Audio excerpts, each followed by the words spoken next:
So, you get yeeted into a pond. You destroy a frog's dreams by telling it it's not purple and it should fuck off. And Ro is trying to clean himself as best as possible, but is looking like a very soggy sausage at the minute with two little stumps for ears. Yeah. Okay. So he puts his ears back a bit because he's not happy, and then he starts doing like the bunny boxing. Not at you, but just to try and clean himself. Inoji's still jogging down the road just laughing, and she seems to be heading back to where the games are. Some of them still going on. Okay. Once Ro's slightly less soggy, I'll put him back in my pouch and just follow. Yeah. But kind of warily, because I'm still not quite sure what's going on. Okay. So about every 30 feet, she just checks back to make sure that you're there. But eventually she leads towards, it looks like a sort of, so it leads out and it's like a large, sort of like makeshift pond. Not makeshift, but it's a lovely seating area where a lot of people, come to feed the ducks or, enjoy some river hobbies, or it's, nice and ornate. There's benches, there's a bridge that goes across from one end to the other end. And this, hi, Bexy. Hey. Hello. You alright? Yep. I am, thank you. Are you? Good, yeah, not bad, thank you. Did you have a good time at the show? I did, thank you. Sorry I'm a bit late coming on. No, it's fine, don't worry. We've decided to roll with Veska's bit first, so you haven't missed much, bar probably one of the best quotes that's going to happen this evening. So basically what's happened is this person from Veska's past, they've had a bit of a conversation, as you know, and then she's tried to get Veska to follow her like arm in arm towards some market stalls, but Veska didn't want to because she's a bit unsure, so the cat basically yeeted her into a pond. Veska found a frog that was just a normal frog, and she said, "You're not purple, fuck off," to the frog. And it was brilliant. So yeah, that's sort of where we've got to. So yeah, she get out the pond and you're following Inoji. About every 30 feet she checks back to make sure she's okay. Eventually it comes out onto this lovely sort of white stoned I was going to say river, that's not right. White stone bridge. And it just leads into like a really large posh viewing area to view the sort of ducks and the wildlife. There is, bits of grass there for the children you'd think would probably play along. There's some weeping willows that sort of going along one side as you follow down the canal. And yeah, there's some ducks still there. To say, so this would probably be about 8:30 at night. There's some ducks still swimming around, but these don't seem like ordinary ducks. Magic ducks. And there's a couple of swans as well. However, as you notice the light shine down on these swans, you realise that the feathers are almost like a purplish blue monochrome sort of tone that's coming off them. And they also... Eh? Are they whack whacks? What are legal stuff? They are whack quacks. They're just different whack quacks. Oh, that's really cute. You know what? Mommy, whack whacks. Just so as you're making your way up, Inoji looks at you and she goes, "Oh, you know what? I really fancy a whack whack." As she starts thinking about whack quacks, like whack whack pancakes. But yeah, these are whack quacks. Well, I think whoever owns them might be a little pissed off if you just grab one right now. Little obvious. Well, she looks at them and she goes, "That one looks really fat and juicy though. Like, it'd be nice with some plum sauce, pancake roll. You know how, like, we used to steal ducks back when we were kids? I bet you we could do it a lot more easier now." And you hear like a soft purr coming off her. She's really starting to imagine like crispy pancake whack whacks. I'm gonna write that in. Crispy pancake whack whacks. There you go. Veska, roll me a perception check. A perception check, yes, Where Yeah. be my perception? There it is. That is a 19 plus 3. Nice. So, Yeah. as you're walking down the canal and just enjoying, the nice summer evening breeze, you see some people still doing their rituals to celebrate midsummer. Particularly, to the druids and clerics and paladins, particularly ones that worship Torn the True and Lathander. There's still quite a few people here that's just sat down on some of the benches enjoying the scenery. And as you come up, you notice the lovely elf that you had a discussion with the night previous, who you thought Keith was in his brown paper bag and offered you the pot of meat for Harold. And he sat on a bench, his little walking stick propped up next to him, and he's hunched over with his paper bag, which again you assume is different types of breadcrumbs, and you see the whack-whacks coming out of the pond, and he's happily feeding them the breadcrumbs. As you're passing, he looks over and he goes, "Oh, good evening." Hello again. Hello. Having fun? Did you find some birds to feed after all? Oh, indeed. Have you heard of the whack-whacks? They're native to Ravensbluff. So you need to teach her that frogs are fungulis now, just to even it out. What do you mean? That's her new talent. What? All right. She has started saying ducks now, but I will always forever know them as whack-whack. See, when you see that and we're doing animals that are new, I'm of course going to abuse that, absolutely, if you come up with good names like that. Oh, we've got one. Years ago we had some friends round and we had profita rolls. Mm. And they've subsequently always been called profit rolls in our house. Love it. Profit rolls, so fancy. They see into the future, they are the prophets.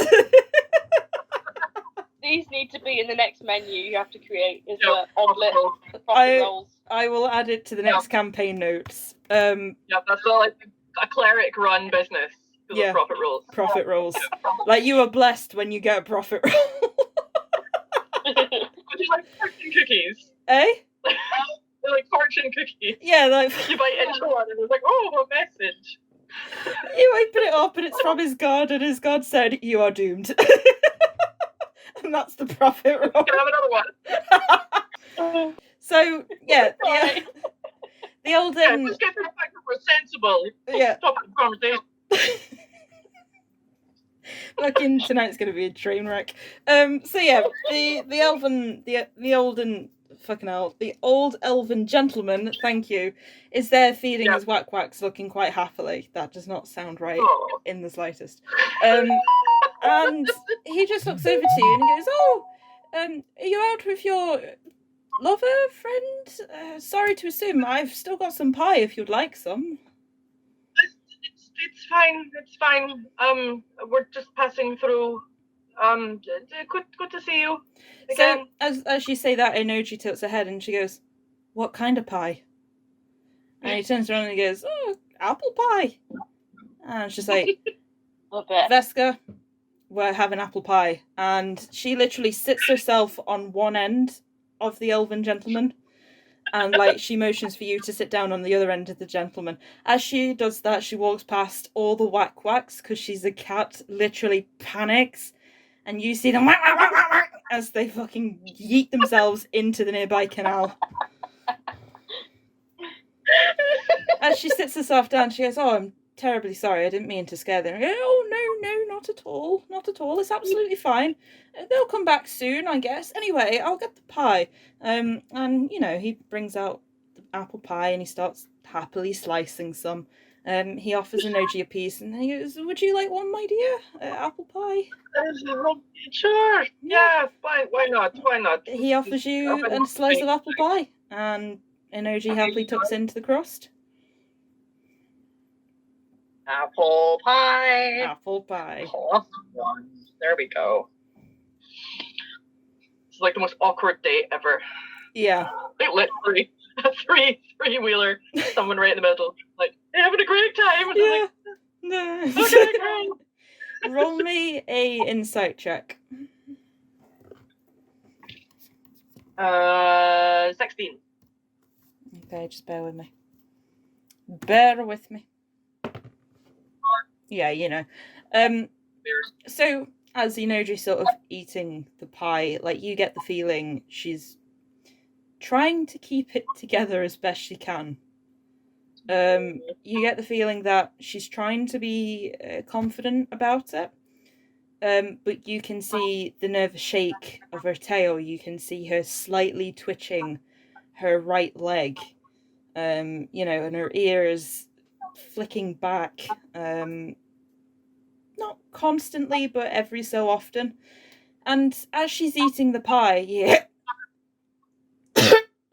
and she starts choking on the crust. Of course. Of course. Okay. For once, it's not me. Oh, did you eat the pie? Roll a con save for me. That's what you get. Actually, I hadn't, but just for the hilarity, if we both start choking, I was just thinking that. Anyway. Okay, what is it? A con save? Yeah. Okay. 18. I am fine. Yeah, you you just fucking swallow the pie. Like, this is fine. No, I just had the image of the elven, of like you two both dying from choking on pie, and the elven gentleman's just like, oh, and just like gets up and walks off because he's literally murdered 2 people through the use of pie. And then your turn out, that's the BBG. Eh? He's actually an assassin. Yeah. We just He's one of Lord Faber's. The innocent old man act. Yeah. I mean, that's how it usually goes down. So yeah, you see her choking. Okay, Veska's just gonna go, oh, for fuck's sake. And just go over and just like full on like whack her in the back and like trying to dislodge the roll me strength. Trying to dislodge the thing. Oh god. Okay, let's go for 10. Okay. You manage to dislodge it. Probably after a few tries, you're like, come on. It gets to the point where like she stands up and she's still like and you do like the Heilig maneuver just to fucking can't believe this shit. And then it finally pops out. You see this pie crust fly out and hit the remaining whack in the back of the head. As she just stares at it and she goes, I knew we should have gone with crispy pancake whack rolls. Whack walls. I love it. I mean, if you want, yeah, whack walls, we'll roll with that. The elven gentleman just looks at you both stunned. Oh, I'm terribly sorry. Was the crust too dry? Inoji, who's trying to get her throat back together, just like, no, I'm just stupid. Can I perhaps bother you for some water, please? And he goes, of course, I'm so sorry. And he gets out like a water skin and he offers it to her and he goes, I'm terribly sorry. And she goes, no, it's not a problem. Glug. And she starts drinking the water. She hands it back, she wipes her mouth and she goes, thank you, I really appreciate it. Not at all. I think it's best if I retire for the evening, as I think all the whacks are gone. Jolly good shot, though, on that little one. And she sort of raises an eyebrow, like, dude, this is really awkward as it is. I don't need you to... And he's like, good evening, and starts walking away. It just reminds me of, have you seen Good Omens? No, it's on my to-watch list, though. Oh, you need to watch it, but there's a bit where the two of them are having a discussion in the park. Right. And Crowley's getting really annoyed about something, and Aziraphale's just like, oh, the ducks, and he's like, oh, and he's like accidentally been like drowning ducks in the background. He's just really annoyed, and there's just ducks that have just like gone beneath the water, and then they just pop back up. He's like, oh. Fucking, I love it. Well, Inoji has definitely influenced the ducks this evening, that's for sure. So she just stares awkwardly. She doesn't stare awkwardly, she sort of, scratches an ear, she goes, sorry. Haven't had pie in a while. And she does a nervous chuckle. Oh, so is the guy gone now? Yeah, he's gone. He's picked up whatever remaining crumbs and pie he's got, put them in, and gone, right, I almost murdered somebody, I'm going to retire to bed. Oh. So this is what happens when you're old and you retire. Yeah. You just start murdering people. You kill people with pie. Oh, I thought it was our group. Okay. This is not. This is. I didn't have a plan for this kind of turn of events. This is the too many plan gang. You don't plan. Well, that is very true. That is very true. Okay, so it's just kind of like awkwardly sitting on a bench beside the pond. I would say you're standing because you gave her the Heimlich maneuver. That's true. Also, point of note, I've had the Heimlich performed on me once. Not fun. No. Oh, really? Yeah, I was eating chocolate on holiday and I choked, and my dad had to do it. And apparently I was turning blue. So there's that. Oh, there you go. Fucking hell. Even in life, you still need to do con saves. Crazy. Jesus. It was foretold. It was foretold. You had a profit roll, clearly. Oh Jesus. So yeah, she just stands there a bit awkwardly, and she goes, "I don't think feeding the whack-whacks was probably the best idea." No. I think some of the market's still on. Yeah. I mean, if you're creeped out, we can go back. It's fine. It's just. I mean, I thought you were dead. I've had the last however many years with that image in my head of you and everybody else. And now you're just here and you want to go to a market and you want to feed the ducks like nothing's happened. It's a lot. So she sits down a little awkwardly. Well, not awkwardly. You know that you sit down on a bench and it's like that sort of thing. Yeah. And she has a bit of a existential type of dread for that split second, and she looks up and he goes, "I'm sorry, I can't tell you what happened. If I could, I genuinely would. I've been trying to keep an eye on you as much as possible, but this was the best I could do, and the earliest I could get to you, considering it's midsummer and stuff." I'm trying to take notes really quickly. That's as soon as fine. it's stuff to do with me, I'm just like, I can't take notes and also think at the same time. Don't worry if you can't take notes, because this is being recorded anyway. Yeah, that's true. But it's just, will I remember to listen to it and then take notes again? So it's like, that's yeah. Fair. Hold on, just one last little bit.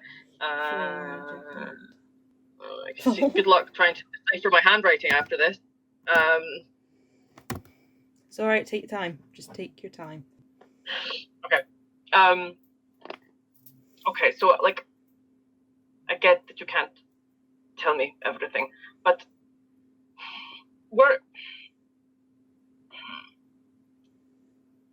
every question you probably can't answer.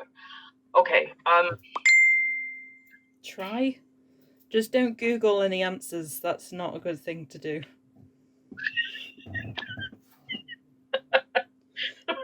The old medieval Google. Don't Google knob jockey, Nicole. That's not a good idea.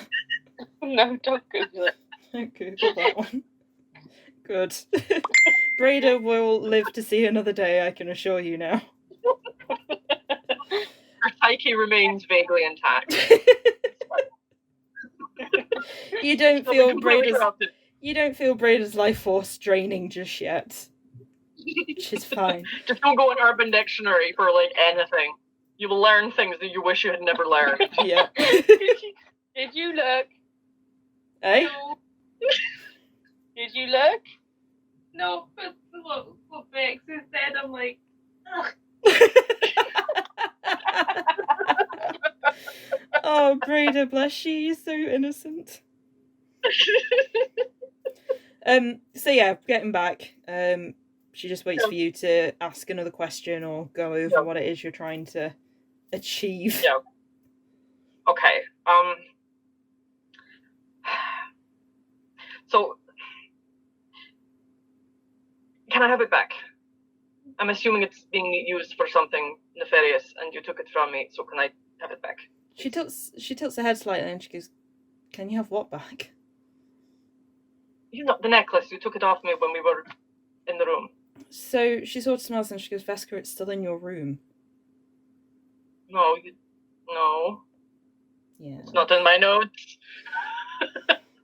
So she took the necklace out of your hand and put it down. Right.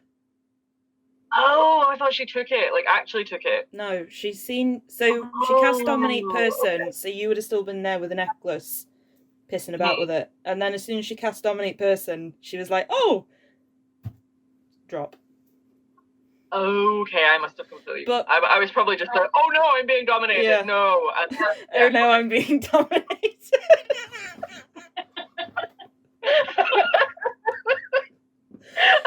I know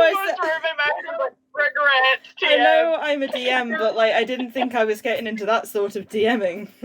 Anyway, so she. I didn't need to write that down. That was such a cell phone. So she just smiles at you and she goes, "Veska, if I really wanted to take the necklace, you don't think I would have done that already?" Well, I thought you had. Come on, give me credit. I mean, okay. I'm assuming then. Okay, so okay. So I don't know what's going on with Teb. Obviously, he's around. When isn't he but around? Trysariph, he's the one behind most of this. I'm guessing. I know you can't say anything, but like. So she sort of, you see her ear flicking irritation, and she's like, and she's trying to like, you know. Yeah. Okay, blink once if he's bad, if he's the worst. Twice if he's not. So she sort of looks at you and she goes, "What? Define worst?" Because I mean, he is a bit of a knob jockey, to be fair. I don't know what that is. I'm not going to ask about it. Just don't look in a dictionary. I'm sure if you ask some of your friends, they might know. I would probably say the tall guy. He seems to have some knowledge on what certain things are. And she references to Ig. Yes, he's well travelled. He probably would know. Yes, he seems. Okay. Okay. So was he the one behind it all, or is he just working for somebody else?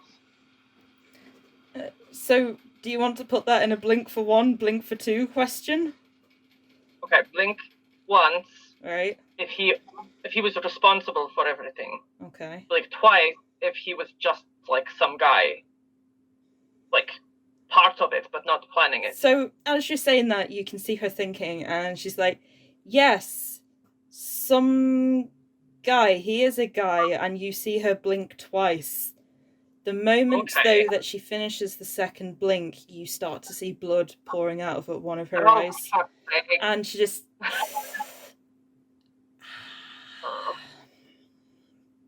Oh, from one of her eyes? Yeah. Did you say? Yeah. No! You start to see blood, and she's like, "God damn it." Did he do this to you? And she just sort of looks at you and she goes, "I wanted to just spend midsummer with you. I didn't realise I was going to end up as a corpse, Veska. I'm trying." Well, in my defense, you've been a corpse for the last however many years. Okay, that's fair. I deserve that. Okay. So she sort of thinks for a minute, and you can see that she's really trying to piece it together. And she goes, "He's not responsible for some things, but being responsible as an arsehole, but not a complete arsehole, just part of an arsehole, and just part of an arsehole." He's not anything that is, yeah, okay. But you can see that nothing has happened as such. Okay. Roll me a quick insight check. Oh. Hold on. We'll see My if you can get handwriting it. is appalling. What am I rolling? Insight?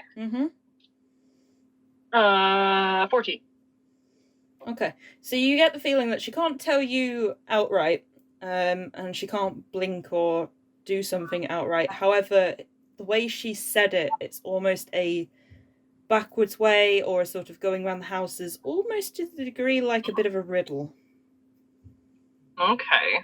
And that's what you're starting to notice, but you don't connect anything just yet. Okay. Okay, well, I still want to stab him in the face. So. Oh, don't worry. I've been trying to castrate that son of a bitch for years. Well, maybe with more daggers it might help. Actually, that's a good point. Was it you? Did you take my daggers the other night in the tavern? Was it you? So she looks at you and she goes, "No." That tavern really needs to work on their security. It's not very good. So she sort of thinks for a minute and she's like, "Yeah, sure." She just looks at you very confused as you stuff the apple pie into your mouth. Did you steal the daggers? No. You must have, bitch.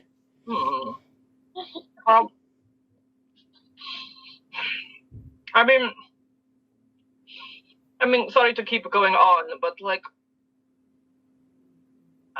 how long have you been not dead?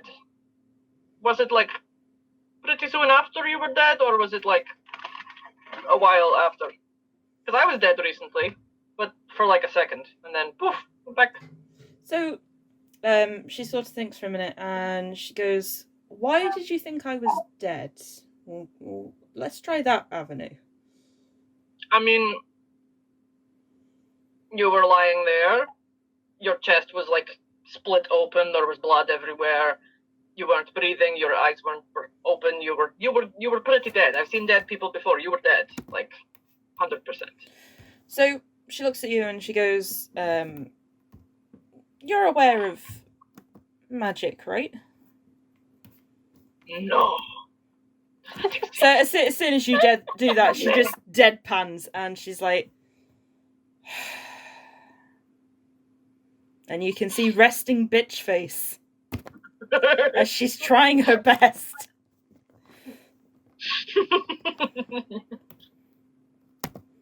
You fucking potato. She doesn't say that, I'm just saying that. So somewhere Hawk's like, "Oh, potato." I'm just trying to think on the events of last session. No, probably the puppet porn would be happening about now.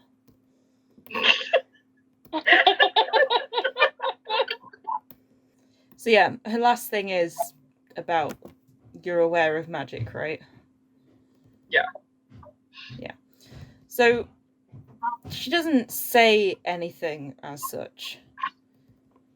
However, you see her start to cast. And you see a duplicate image of herself. Mm-hmm. And she goes, "I hope you might piece together. Things aren't always what they seem." I mean, why? I mean, I know you can't tell me, but it just seems like so much effort for like no reason. Like, we were sent to get that thing. I know. I was going in, I got the thing. There was no need for all this cloak and daggers bullshit. You could have just... So she sort of looks at you and she goes, "I didn't choose this." No, I know. I just... Like, I've been trying to get to you for years, and the time just never seemed right, and then stuff happened, and you get... The moment she goes, you see the very faintest bit of silver appear on her neck, and she goes, "Things are coming close to a head, and I've tried to protect you all these years." Okay. that back in the caves, I shouldn't have been there. What back in the caves? What with the caves? Oh, was that when she came in, like, whispered in her sleep? Yeah. In a totally not creepy way, yeah. Yeah. Yeah. She's trying so hard. You know what? I think she's just going to get a tattoo on her head that says, I'm trying. So, she just waits for another set of questions, basically. But you can see that she's genuinely struggling to explain the timeline of what's happened. Okay. Okay, so you weren't dead.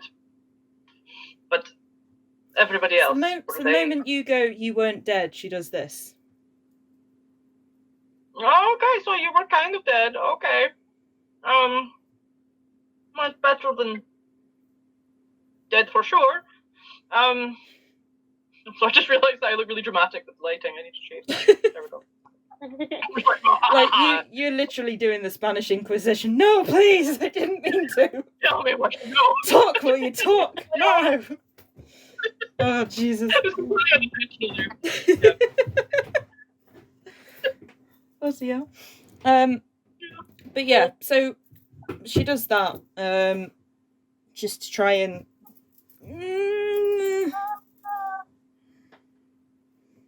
Yeah, okay. Okay, but everybody else, they're still... They did die? Or they did? Barteb, yeah. Yeah. Unfortunately. That's just what I don't understand. It was so pointless. Why? Like, we were just doing a job. It's... I mean, if it was something that, you know, we weren't to know about, I mean, we're good at keeping secrets. Tons of shit we've stolen before that we were curious about and we just ignored. So, she sort of smiles and she goes, do you remember stealing that shoe from that lizard folk?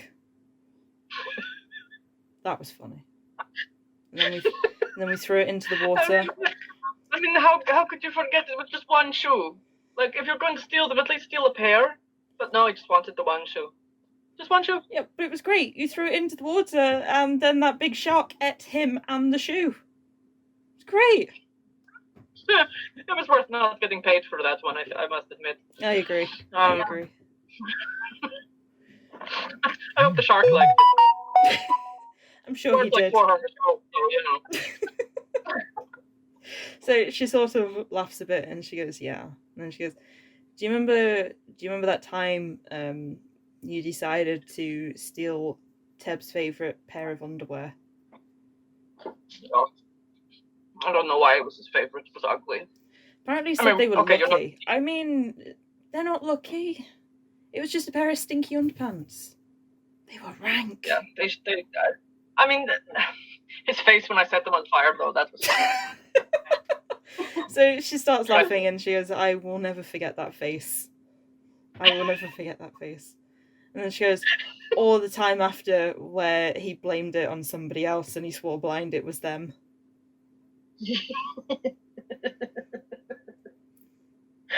Oh, it's so easy. It was so easy. We should do it again. Yeah, I mean, apparently he's got a new pair of lucky underwear. It's different now, though, without the others. It is. But you've got to get your pleasures from somewhere, I guess. Well, yeah. I mean, I did shove some. I mean, I must admit, you've been funny choking on pie recently. That was entertaining. I mean, clearly I'm learning from the best. Well, obviously. I mean, what can I say? I'm the one and only. And she just sort of smiles. So, as you guys sort of reminisce over the past, would you say Veska starts relaxing at this point? A little bit. She's still kind of like, this is fucking weird. Yeah. But like, yeah, she's a little bit more settled. Yeah.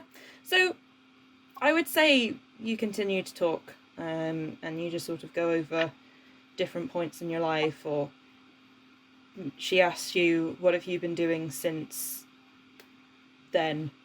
Would Veska tell her about Corin or any of that sort of shit? Yeah, probably not into too much detail, but just like the bare bones. So yeah, she happily listens to some of the stuff that goes on. She smiles when you tell about the fact that you stole Corin's harmonica that was only in there for like 2 days, and the entire shenanigans. It's probably getting to like dawn at this point. So as you make your way back to the hotel, well, the tavern, you start to hear a da da da da da da. Creepy noises. And you notice the spectre fish is singing. Oh, look at my little fish. So it's singing. That's really good. Okay. So Inoji looks around and she goes, "What the fuck?" Do you tell her about the fish, or are you just happily like going along as it's going? Da, da. I'll just hold it up and just like wave it a little bit. It's like, I've got a really cool fish. So the moment you go, "Look, I've got a cool fish," and this fish is going da da da da, you see her eyes just widen, and she's like, "Oh shit." The moment that happens, you start to see a portal opening. Oh no. Oh yes. And you watch as Teb walks through. Oh fuck. So hold on. He looks at Inoji and he goes, "Don't you think you've wasted enough time?" And she goes, "Look, it's Teb, it was midsummer. Just come on. Don't need anything else to go wrong." And she sort of like flicks her ear in irritation, goes, "Go wrong?" And the next minute you see a very pissed off, bleeding Trysariph poke his head through. And he goes, "Did you get the necklace or not?" And she just looks really caught between a rock and a hard place. Have they like acknowledged it at all? No, they're not like, acknowledging. Do they see her? Say again, sorry? They know she's there, or are they just like completely ignoring her? Oh, no. They know Veska's there. They're just completely ignoring her at the minute. Like, all the attention is currently focused on Inoji. So Teb's trying to get her to hurry up to come through this portal. Trysariph is almost looking like he's ready to fucking kill somebody. As you see, some of the blood has come down from his left eye. Well, what was his left eye? Ran down his cheek and onto his chest. And he goes, "Did you get the necklace or not?" And she just stands there stunned for a minute. Teb just goes, "Come on." And she looks at you and she goes, "Veska, I'm sorry." And she starts to make her way over. Trysariph then looks at you. He gives you a cruel sort of smirk. And then he spits at the floor. And he goes, "We'll meet again, bitch." Shh. And they vanish through the portal. What a dick. Didn't even get a chance to make fun of his eye. The singing, however, starts to get louder from the fish. Ooh. So as you make your way back to the tavern, you realise your friends aren't there. Well, that's all kinds of ominous. So, you go into the tavern, you see Vander, and he goes, "Morning. Out all night on the town, are we?" Is that the tavern person? Yeah, the one that Bexy called a dickhead. Oh, yeah, that guy. Yeah. One of these days, we're going to be nice to someone who works in a tavern, and they're going to love us, and then we're going to come back all the time, and we're never going to get kicked out. Well, he hasn't kicked you out. I think he's got a small fondness for Braeda, because she was like, "So what do you turn into?" And he's like, "Okay, I haven't been asked this, but sure, we'll roll with it." So yeah, morning, did you have a good night on the town? It was a night. It was a night. Yeah.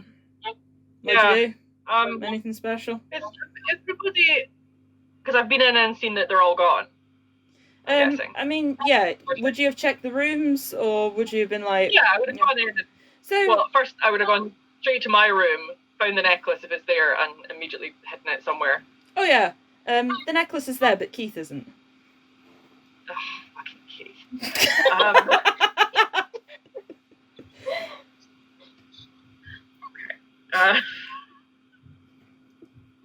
Okay, hold on, taking notes. Talking about ourselves for a moment. That's alright. Fucking Keith. I like how it started. I love Fungoolies to fucking Keith. I still love Keith. You still love Keith. He's always really annoying. It's just a Like- Marmite relationship, I think. Yeah. He just glanced up. I just glanced up to my notes. Hold on, I was about to post that in the wrong chat. That would have been really confusing.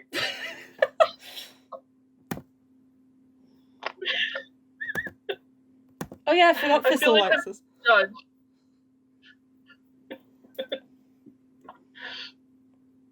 Okay, so so I've got that. And then probably go through to the other rooms and like see if anyone's about, and obviously if they're not about, Yeah. I'll go in and speak to what's his face. Vanda. What? What's your face? No, it's Vanda. Like- Jesus Christ. So yeah, you go into the rooms. You notice that Bexy, Iggs, and Braeda's room seems to have been somewhat used or, settled, if you were. You notice Hawk's room doesn't look as though anybody's been in this room. So you go down, Vanda's there, and you start discussing, did you have a good night? Da-dee-da-dee-da. And he goes, oh, anything special? I met some old friends that were unexpected. Speaking of friends, my friends, the party I was with, where are they? Did you see them at all? Oh, I felt for a moment and then they went. Well, first off, you hear a scream as he picks up Keith and he slams him down on the table and he goes, this little shit tried to start a fire. And you see Keith look at you and he goes, Keith! Frog after my own heart. So he goes, I suggest getting him into rehab. I don't think he's wired up right. But as for your friends, I thought this was bad enough, but your friends had decided to fly off on some giant fucking owls. I mean, I thought it was that bad. I thought I was drunk. And then I seen this little shit trying to start a fire. Interesting evening. Definitely. Okay, Keith is now like locked into the pouch. I'm gonna have to get like a padlock on it at some point. So he's like, he doesn't do anything. Is the fish still singing at this point, or is it stopped? So the fish is still singing, but it's quietening down at this point. So you hear a very faint. Da, da. That's what's terrifying. It reminds me of like, when you're like at a harbour or something. It's like the kind of like weird foghorn type things you hear. It's really creepy. Okay, so because he's hearing the fish da, da, he sort of props his, hand up on the desk and he's looking at you like that and he goes, if that thing is doing that, I don't think your friends are in a good place right now. What? It's a fish. It's like a novelty thing. Why? It's a spectre fish. They sing when death is near. Oh, that's okay. I thought it was because it was like a ghost fish, but okay. No, they sing when death is near. Well, that's interesting. Oh shit. Oh, that's my sky. Oh, that's pretty. Ooh, let's see. Lovely. My sky's like that too. I mean, it's the same sky. So it should be. Hold on, let me. I haven't got that sky. Mine's fucking black. And mine.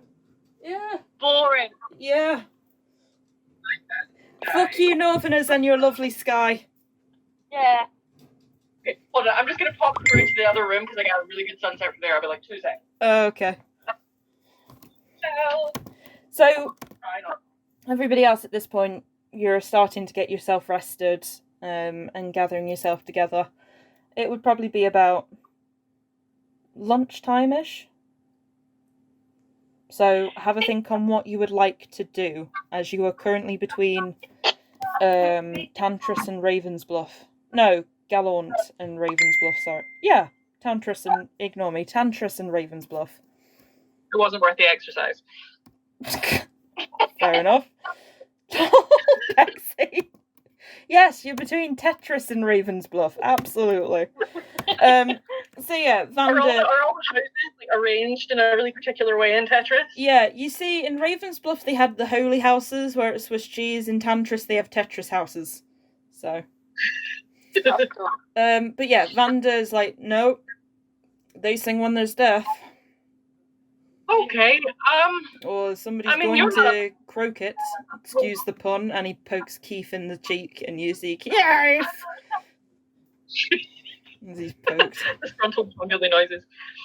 Okay, so they flew off on the fucking owls, but do you know where they flew to? No, I was working behind Like, the bar. was it there? Was it there? Was it up? Was it down? Like, where were you going? Just up. I was working in the bar. Okay. Okay, well, thank you. You're welcome. I mean, okay. Where, if I was on the fucking owl, where would I go? I mean, the sky, obviously. So as you're like, where would I go if I was a fucking owl? This Vanda's just watching you, and he's like, okay, no. Look, I've had a long day. Okay, shit's been going down all day. You mean a long night? It's now daytime. Oh, fuck! I don't even know anymore. It's just been a time. He chuckles at you, and he goes, "Would you like some breakfast first?" I don't know. I might die eating it. So He sort of raises an eyebrow, and he goes, "I don't think the fish is regarding you. I think I would have some breakfast first. We've got some lovely beans being cooked at the minute." No, I don't think I can stomach beans. Pastries, we've got those. Okay. So no. he guides you to the sitting room, and you see quite a few people are like up and early. You notice a lot of these seem to be merchants, and they're the ones that obviously Midsummer's been and gone, so they're probably going to get out now of Ravensbluff. He comes across and he offers you like a plate of pastries. And he's like, I don't know where your friends are, they're probably dead, so pastries are on the house. And he walks away. Great. Well, at least our deaths weren't in vain. So he laughs and he goes, keep calm, eat pastries. And just walks away. Of course, breakfast is far more important. So as you're sulkily eating pastries, we'll go to the other team. Most important meal of the day. Of course. So you guys, as I've just said, you start to wake up. You've managed to keep guard from when you were attacked to probably about lunchtime now. You notice that you're between Tantris and Ravensbluff, so it would take you some time if you were to walk it. What would you like to do? You can have second breakfast when you get to Ravensbluff. There is no tatty scones. God damn it, guys.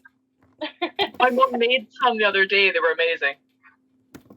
Perfect. Should have asked them, actually. They're very good. So yeah, what would you all like to do? So Hawk wakes up and he looks fucking shattered. He looks around and he goes, okay, who's dead? Sound off. Oh, you're all dead? You're all dead? Oh, that's fucking great. And he just flops back down into the grass. At least you slept. So, blasphemy. So he turns around and he goes, you slept? What you on about? Couldn't sleep. You're full of shit. Just shove him now. Just shove him. Okay, do me a strength check.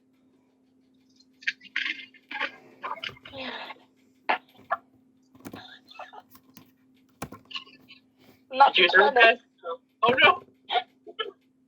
Yep, you shove him. So, you shove him, but because Hawk got a 19, like, you only managed to shove him where 1 minute is on his back, and now he's just on his front. And he just... half control. Yeah, and he's just laying there, and he's like... He starts to rearrange himself. And he looks at you and he goes, Eek, draw me like one of your Waterdeep girls. You got a pencil? Damn it, I knew I was forgetting something. So he just sort of smiles, and the next minute his head just flops back down into the grass, and he goes, I suppose we should probably make our way back. Veska's... Would Veska worry? Probably not. I think she would. Probably. So he sits up and he goes, Braeda, Bexy, you I would all worry right? about my friend if I didn't see them for a while. Like, if they hadn't come out of the room in a while, I would worry. Or I might even check. You just shut up and eat your cinnamon swirls. You're fine. He told us not to. You convinced him it was fine. I can't remember. So you get back to Ravensbluff and it's like, it's all Hawk's fault, and Hawk's like, it was fucking you. No. So he sits up and he goes, right, is everybody alright? You didn't answer the first time, I assumed you were all fucking dead. Right, I'm just raking in my mini fridge for breakfast. Oh, there's nothing in the mini fridge now, you've eaten everything. Oh, God. Just spent hours eating. I like to think that Braeda's got to the point she's just sulking over a mini fridge. You're like, the mini fridge is just half open and she's like, Empty. Say again, sorry, Nicole. My fucking mini fridge is empty. This is the thing with theft, you've got to kind of keep going. Like, Priorities.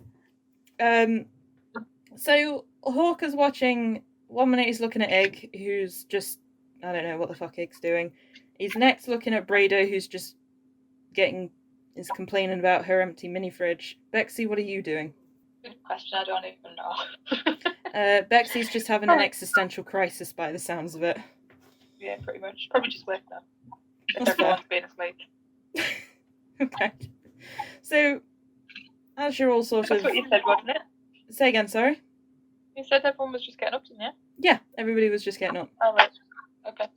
Yeah, that's fine. So you're just getting up, because you've slept in the grass, obviously, you've got like a few twigs stuck in your hair, there's some leaves and grass stains everywhere, but I mean, you're a druid, you're used to this. Yeah, so what would you all like to do? Well, are we heading back to Veska, or are you going to summon your fucking owls? So he looks at you and he goes, alright, sorry, Braeda, are you alright? You sound as though you haven't had your coffee, if you don't mind me saying. I'm fine, I'm just hungry. Oh, hangry. Right. I guess so. So, you notice him get up and brush himself down, and you see him try to summon the owls. Nothing happens. oh no! Well, guys, I guess we're walking. So he's like, right, I guess we shall. So, he looks at Bexy and Egg, and the next minute he turns into a horse. And he goes, right, this will probably be faster.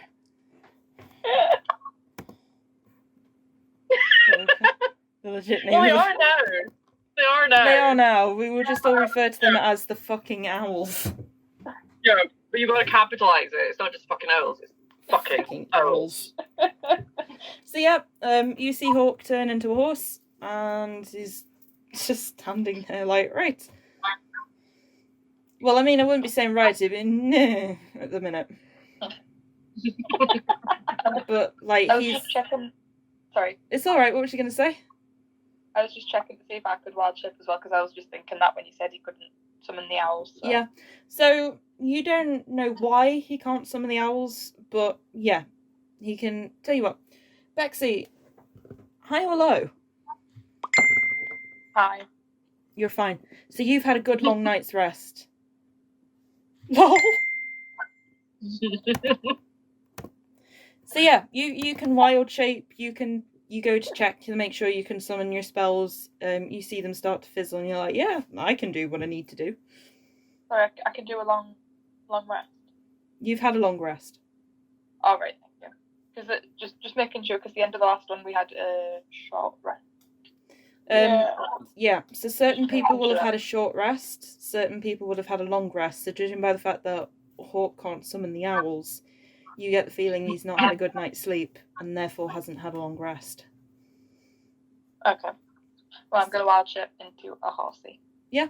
So Braeda and Egg, one minute you see the two druids just like getting up, getting the cricks out of the back, and then the next minute you see two beautiful horses standing there just looking at you like, fucking hurry up, we haven't got all day. Which one do you want then, Braeda? Probably the shorter one. I'm sure Hawk wouldn't mind Egg riding him. I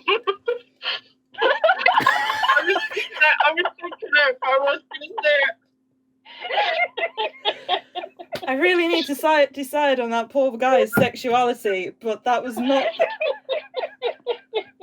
Fucking... I don't think Ig or Hawk are knob jockeys at this point, okay?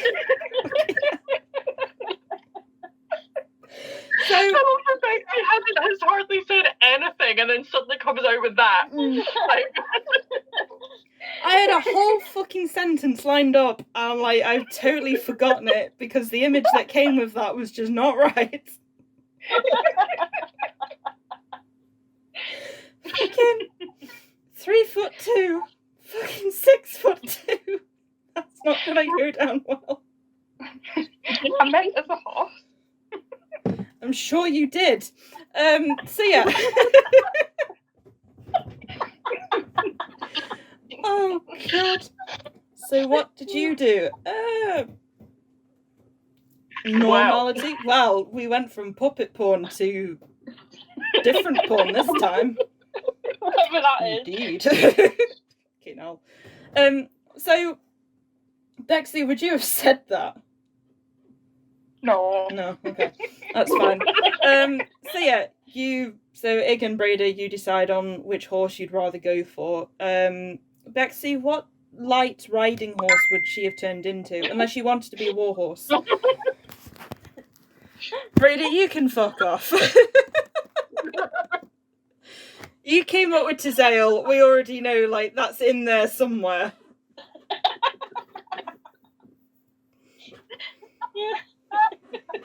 Oh, Jesus. So yeah, Bexy, what sort of light horse would you have turned into unless you were wanting to be a war horse? Yeah, I'll probably be a war horse just in case. Okay, so we said last time your war horse form was a Clydesdale, but I mean, you can change that if you want. I like Clydes. Okay, that's fine. So you're a Clydesdale. Yeah, I did. When I said she was a bit out there for the stripping, I didn't mean to the extent that you took her to. So there's a difference. Evolved. Eh? She just evolved. Yeah, she did. Character development. She in a horrible, horrible way. She's forever scarred the party.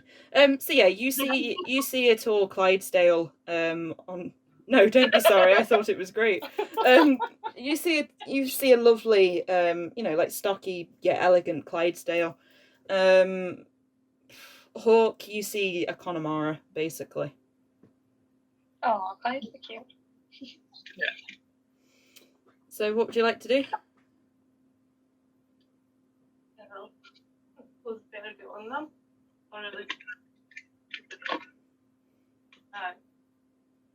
Okay. There's something Braeda can stand on to try and get on the horse. So, which one are you going on?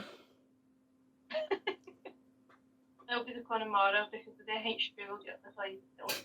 Okay. So, you... Mental image. Eh? Mental image is hilarious though. It's big fuck off horse and it's teeny tiny dwarf. No, it'd be brilliant. It's a pony club rider. No. Oh god. So yeah, Hawk just basically drops down on one knee and tries to help you get on as much as possible. Oh, she's already married. No, for fuck's sake, Hawk, I'm a married woman. You hear in your head, Just for fuck's sake, hurry up. We don't know when we're going to be attacked again. Look, do you honestly think, and no disrespect, because you're a beautiful lady, do you honestly think I would put myself up against a big fucking gold dragon? No, I wouldn't. Now fucking hurry up and get on the back. It's not worth it.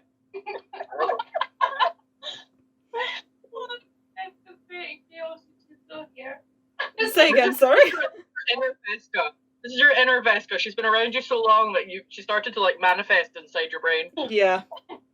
It's too much. I was going to hold, but I'll go on now. Okay, so you get on. Roll me a acrobatics check. Okay, but I'll try and get on. You're gonna try and get on the horse. Well, that was 17. That was what? 17. Okay, you fall off.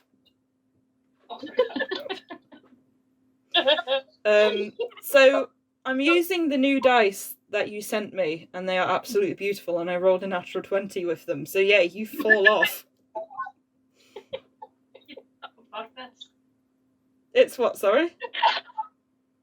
Did you do that on purpose, Hawk? So you hear in your head, no? Go on, have another go. Have another go. Should we run it? Hey, can you lift me onto the horse? Yeah, I'll give you that. So as soon as you say that, you see Hawk just get up on all four feet, and he's like, "Oh, for fuck's sake!" And he waits for Ig. So Ig, as a horse though. He's got a feat. Uh-huh. That allows him to talk whilst he's in wild shape. Otherwise, you'd hear a lot of and whatever else. So yeah. So Ig, I need you to roll me a strength check, and Braeda, I need you to roll me a strength check. Oh, easy. Oh well, that was an actual one.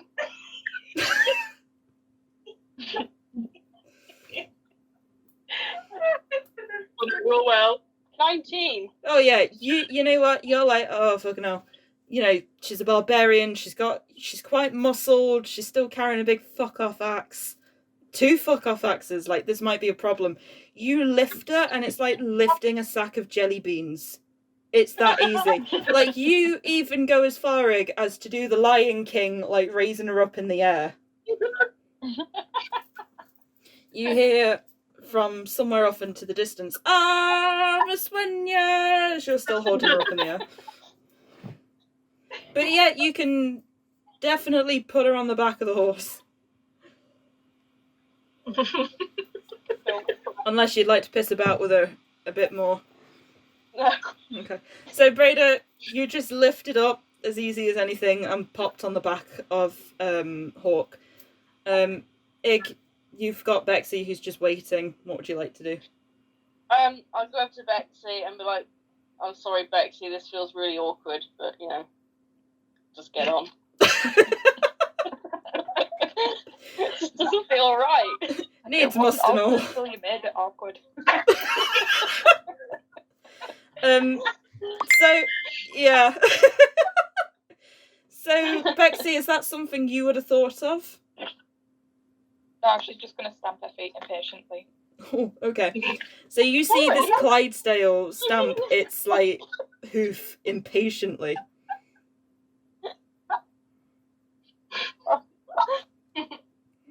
She needed help. Let's get on. Okay, so Bexy, I want you to roll me a dex check, please. Ig, I want you to roll me an acrobatics check. Oh, for fuck's sake. What are you going to do now? Oh, lost me dice. 14 for dex check. Got you.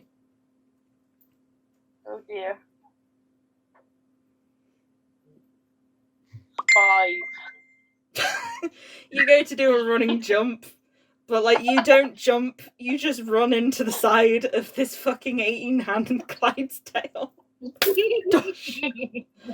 So Bexy, you see him from the side view. You see him, like, walk off to a point, starts to run, and you're like, this is Ig, it's fine. Like, he can do 3-pointers.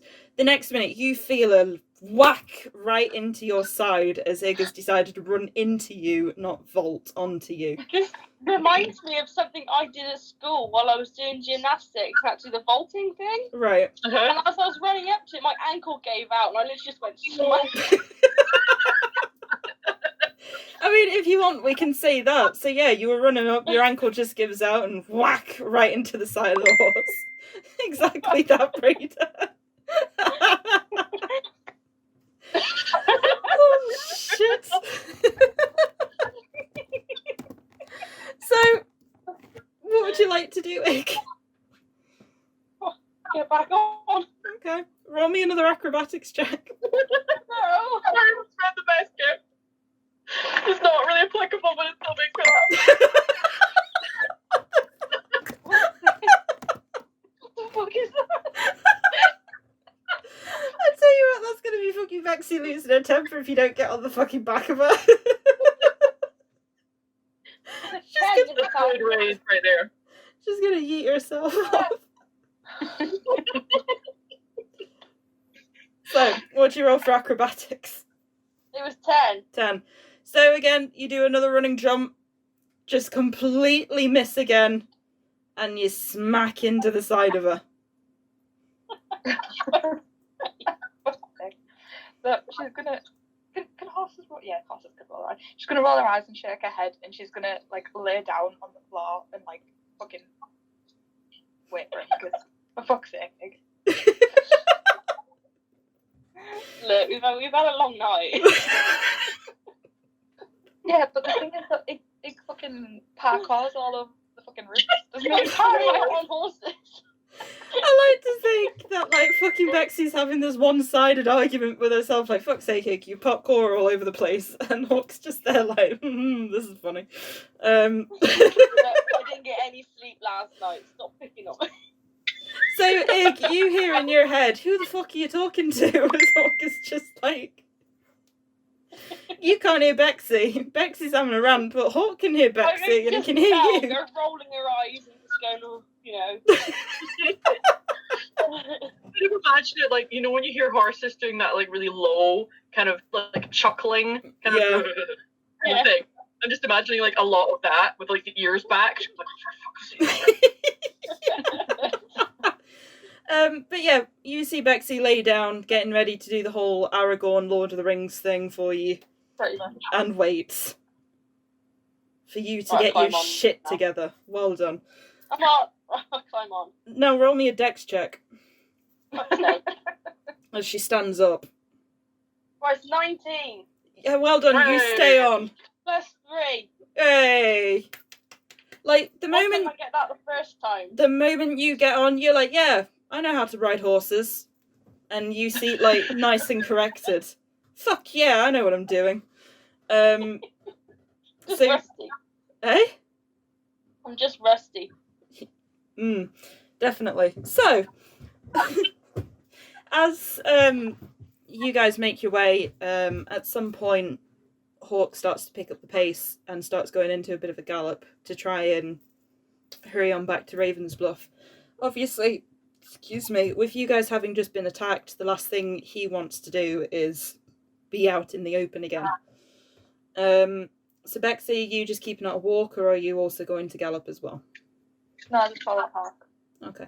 So, Ig and Braeda, the horses have both gone into a gallop, so I both want you to make me an acrobatics check, please. Please, can we have a low-hanging branch? You know what? For you, I'll put in one. We'll see. No! Seeing as I'm literally sat here with popcorn, like, come on. No, Oh god, 24. you're fine. Reading week. Braeda fell off a unicorn last time. She did. She fell into a Yeah, log. she fell into a log. And all you seen was her legs just raving back and forth in the log. Braeda, what did you get? 20. Yeah, you two are fine. So they see the log and they just duck down completely. I mean, I'd like to think the log's that high that it would only really affect Ig anyway, because, you know, Braeda's riding around on a 14-2 Connemara and she's a dwarf anyway, so there's not that much height. But yeah, So you all managed to make your way safely back into Raven's Bluff. I would say at this point, Bexy, you're somewhat tired. Not as... What do you mean? You know, like you've had a long, like hard working day, sort of tired. Yeah. Yeah. You come back and you're like, it's fine. I'm tired, but like I've still got some go in me. You look over to Hawk. He looks absolutely fucked. He's just. It's that bad. As you start like walking into Raven's Bluff's horses, you see the local butcher look at Braeda and he goes, "Hey lass, is your nag looking ready for the chop?"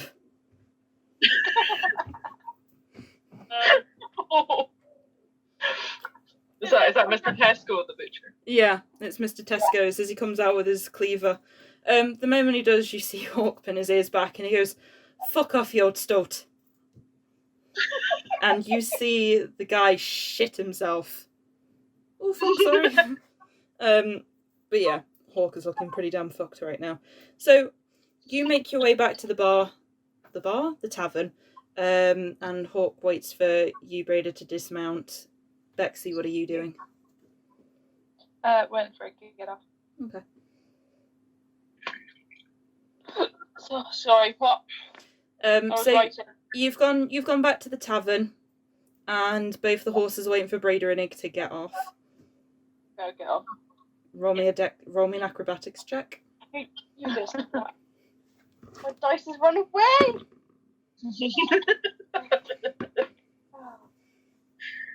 17 plus 5. Oh, you're fine. You're like superhero landing off the damn horse. Braeda, what are you doing? I'm trying. Egg ready to cut. Left 4.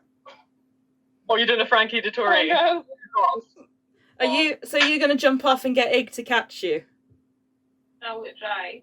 Might as well. Okay, yeah, go for it. So, you see Braeda, and she's like, "Oi, Ig, catch me." So, are you gonna catch your Ig? I'll try. Okay. So, Ig, roll me a strength check. God. Oh, it's a 13 plus whatever strength is. Okay, so Braeda, first off, I want you to roll me a 15. acrobatics check. Oh, God. Oh, wait. That was 17. Okay, so yeah, you're getting ready, you're seated in, you're getting ready to fling yourself. Now I want you to make me a strength check. Shoot me? No, Braeda. Oh, okay. Well. Yeah, that was just a 12. So yeah, Braeda, you fling yourself off, and Ig just catches you. You're a bit heavier, more heavier now. Like now that you've had a good ride around, you're not as light. You can't do the arms when your whole Lion King thing, but he manages to catch you and he puts you down. Unless Ig, you want to carry her and chuck her somewhere else. I don't know. What would you want to do now that you've caught a dwarf? I mean, we could start her on circuit. I'll put her over the shoulder and just walk in with her like that. Yeah, you can do. So yeah, Braeda, you're not put down. You're literally chucked over the back of Ig's shoulder, and you walk in.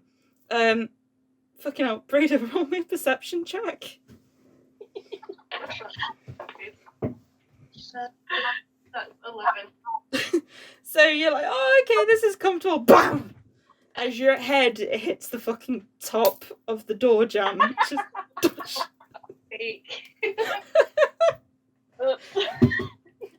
My bad. Veska, I would say at this point, you hear BAMF! And then my bad coming from Ig. So when they walk in, I'm literally just seeing them all, like, I'm assuming they're all still battered and bruised from the fight. I mean, you can see, like, Braeda and Ig, they looked as though they've had somewhat of a decent sleep.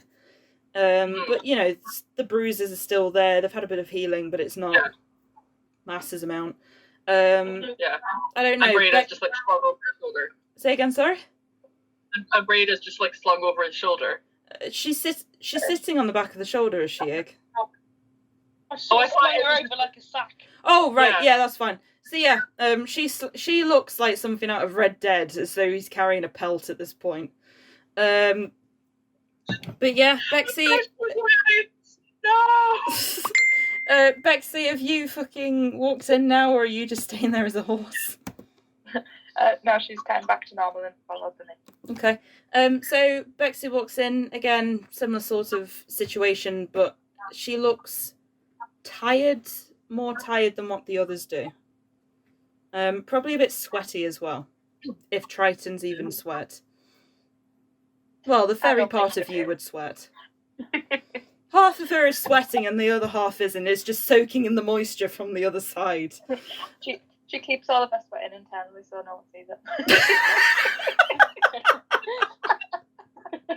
I wish I could do that. Oh god, I'd like to think that if like Bexy didn't make it as an adventuress, she'd make it as a fucking, party sort of clown person. Hey kids, look what I can do. No, Yeah! like You're like a full traveling circus with us right now. like all these Chuck Norris jokes that you get where like intimidate, like before Bexy intimidates the sweat to like not come out. Stay in. You just see the sweat droplets. Like, oh, okay, sorry. They just back in. Or even that mimic thing where the mimic's a mug and then the barbarian Is intimidating it. yeah. Yeah. I mean, yeah. If you want, you've intimidated. Tell you what, roll me an intimidation check just for a laugh. I was only joking. Just for a laugh. I'm get some water. What am I rolling? Sorry. Intimidation. Oh, there it is. 21. Yeah, like you're not even sweating. You're as dry as the desert, so to speak. Your sweat's too scared to even pop out. So yeah, you see Bexy come in. She's not even sweating. Like, she looks a bit tired, but Bexy has intimidated her sweat that much it's scared to even come out at this point. You teach me that trick. Technically, she doesn't control water, so I mean, sweat's just water. Like, she's not only does she control it, like, she's psyched it the fuck out. She's like, you do, and I swear, and the water's like, sorry, bloop. It's gone back in. Great. I would love to learn that. I would as well, it'd be great. Instead of like walking down the road and looking like a sweaty mess where people frown on you, it'd be like, fuck off, water, and it's just, boop, I'm clean. Anyway, so yeah, you see Bexy walk in looking very pristine, bar probably the odd twig that's still in her hair, but she's alright. And you see Hulk like walking, bags under his eyes, and he just looks fucking fucked. Juliet looks happy though. Like, you see her wave up an arm, just hello. So yeah, you guys walk in. You see Vander just sort of smiling / smirking at you, and he goes, "Did you have a good night?"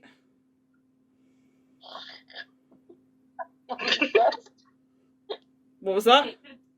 Wasn't the best. I can tell. So, not to pry or anything, but you're not a swinger, right?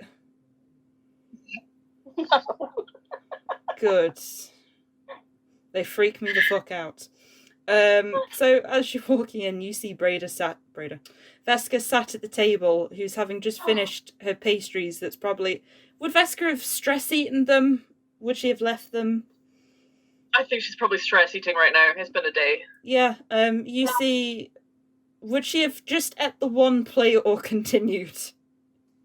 Just the one. Just the one. I think. Yeah. So you Yeah. see Veska having stress ate the pastries that much it's actually caused her stomach ache. But you see a lot of crumbs of like flaky pastry or, I was going to say sauce, like icing plastered on. She looks like a tiefling hamster at this point, just with no huge cheeks. So yeah, Veska, you see them walk in. What would you all like to do? What the fuck? You're not dead. Are you dead? Are you dead? Because I'm really not sure what death even means anymore. Are you dead? Are you alive? What's going on? Where were you? Why did what? I think you probably just put Braeda down and be like, oh my, are you alright? Do I look fucking alright? Why are you getting texts? That's not what I need to see. What's going on? What's going on? Where did you go? It's just for yourself. What's she say? You only pastries yourself. Sorry to the voice. I'm not Okay. I mean, if it's alive. I like to think that even though Braeda's just had her fucking brain smacked out of her from the door jam, she's like, did you eat all the pastries? More important. Priorities. It's because she wanted some for mini fridge, clearly. Indeed. So, are you guys going to come and sit down, or what are you all doing? I mean, we're near up here with the owls. You have a good sleep. What do you mean, did I have a good sleep? I wasn't asleep. I was being kidnapped. So, Hawk just looks at Vander, who's waiting for you guys to make up your mind, and he goes, we'll have some coffee or water, or we'll just take the table, and we'll probably eat whatever. Please. So, he comes over and he sits on the same table Veska is, and you see a waitress come over and she's like, can I take your orders? He doesn't even wait for you guys. He's like, can I just have a Lorien coffee, please? And she's like, sure.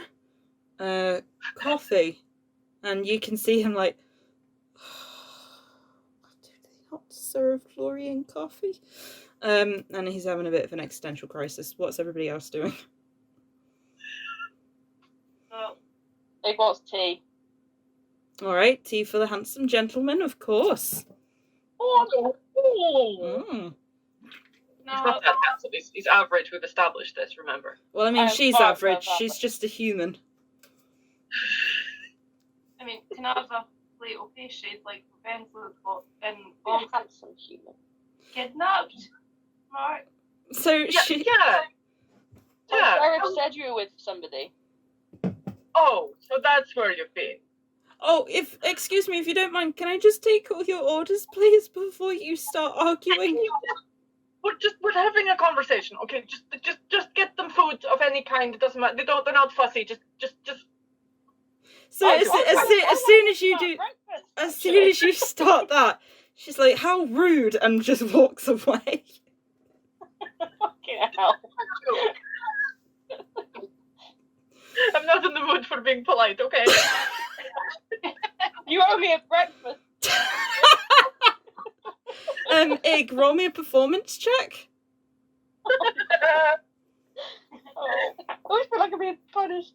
Oh, 17 plus something. That's fine. She heard you. 17. That's fine. What? She's heard you shout, "You owe me a breakfast." No, I was saying that to Veska. No, I know. She's heard you say you want a fucking breakfast. Oh. Oh, Jesus. So, yeah, she disappears, and a while later she comes out with, like, tea or coffee, so she hands Hawk a coffee. Who else ordered coffee? Nobody? Okay, she just hands Hawk a coffee.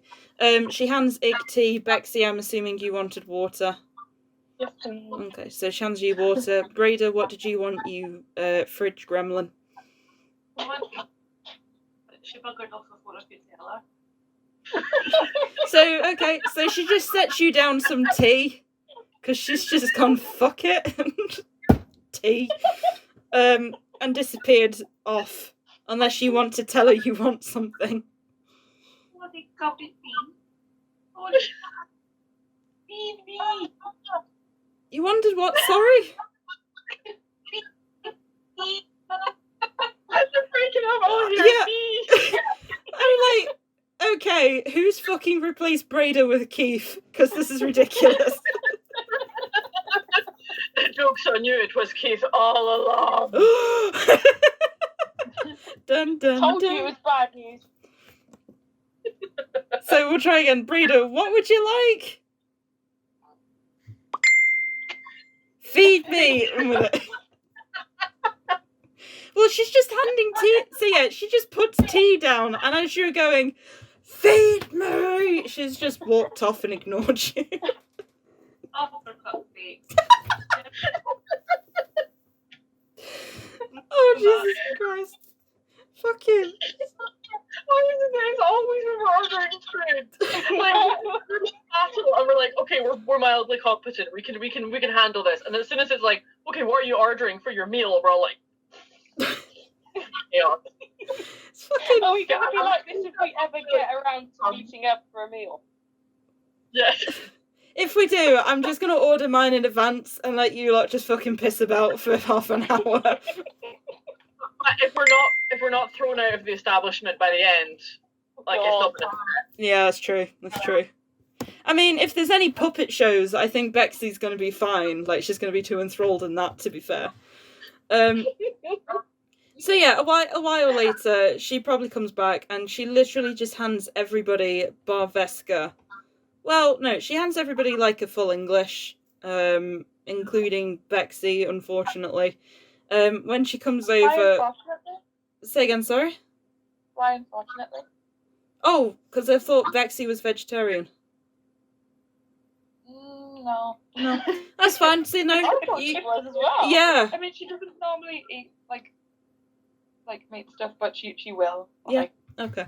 No, I thought she was vegetarian, sorry, that's why I was like, unfortunately, she just hands you breakfast, because between Braeda going, feed me, Veska going, fuck off, I'm busy, like, she wouldn't have got anybody's order, really. So, yeah, she hands, and then when she comes over to you, Veska, she literally fucking slams the plate down in front of you, gives you a death glare, and then walks off. Tempting to like throw a sausage at her is like really high, but I'm not gonna do it. I'm just gonna be like, you too. I'll just shove my plate towards Braeda because I'm probably not. I'm probably not gonna eat it. Okay. Yeah, that's fine. So everybody's tucking into breakfast and getting themselves sorted. Okay, look. Where did you go? And why? And how the fuck did you find him again? Also, who do I have to thank for the eye? Because, like, I saw him, like, 10 minutes ago, and he was missing an eye. So, like, thank you for that, whoever it was. Just have a little smirk. That's about it. That was great. Well, thank you. Yeah, so where did you go? Where did you go? What was this all about? Why wasn't that anything? So Hawk looks up from his coffee and he goes, I told you all to meet me outside at, you know, it even went past 8 o'clock, it was probably 10 o'clock, but I told you all to meet me outside and I was going to do something nice and celebrate the rest of, oh fuck, piss off, sorry, random moth, and see, Hawk's tired, yeah, I was going to take you all away and show you something cool, because obviously I follow Maleki, and you wasn't there, Ig said you were asleep, so we just went to the Earthwood. And you didn't think to check? No? I don't just like to walk in on, you know, The dog? some lady's bedroom. Cue the peeping Tom accusations. Try and be a rogue, you know, try and be a gentleman. Am I a rogue or am I a muppet? Both. I'm a lovable rogue. Got you, son of a bitch. Just kill them all. No, I killed a mosquito. He's dead now. Okay, but moths are friends. No, I love moths, and then I seen a mosquito because I've got my windows open. I was like, you can jolly well fuck off. There was one in my room the other night, and it was so loud. Yeah. The worst. I mean, I hate those guys. the laptop that I've just had repaired has got like a big fucking shoe print on it, but all's fine. Hawkers, I took everybody to the Earthwood. I just assumed... Ig said you were asleep, so... Well, I wasn't asleep, and I'm sorry to hear that. shit happened, and I probably could have done with you guys there, but by the sounds of it, you could probably have done with me. Yeah. How did you find? So you went off to the woods, nice little casual walk on Midsummer, and then how did he appear? What? Was he just wandering in the woods? We weren't on Lover's Bridge, you know. We were in a wood, but yeah, we had a lovely time. We found some unicorns. It was great until Braeda got herself stuck on a log. Yeah. Okay, cool. And then Cool. No, it's fine. And then we went to a town called Tomry, and sorry, that was the wrong accent. We went to a town called Tomry, and we seen a puppet show. And shit happened Okay. as usual. The very rude puppet show. Oh. It wasn't a puppet show. And that they had before the proper one was. Okay, fair enough. It was a bit revealing. That's funny. We'll never look at puppets the same way again. Just don't watch Team America, because like you genuinely won't look at puppets the same way again. So yeah, and we were getting ready to come home. Apart from Bexy, who I think has fallen out with one of my fucking owls, and then we got attacked. Ta-da! Okay, so like, what was he? Why did he? I mean, he's a dick, so obviously, but like, why did he attack you? Like, was there a reason? Was he being all, "Waha, I'm evil again," or was he just there? So My fault this time. What? Hawk is just letting you talk now because like he's said enough and he just wants his coffee before it goes cold. I'm just checking my notes to see what Bexy actually knows because yeah. Yeah. I'm Because still I know, on but I can't remember Braeda. if Bexy knows it. Braeda fell in a log. So, well, Then we watched Puppet Show. Hello, Tilly. What do you want? Is she wagging her tail? Yeah. I Aww. feel like the bomb's going. Excuse me. I can't right now. You're on my arm. It's Cerberus. You shall not tell them what happened.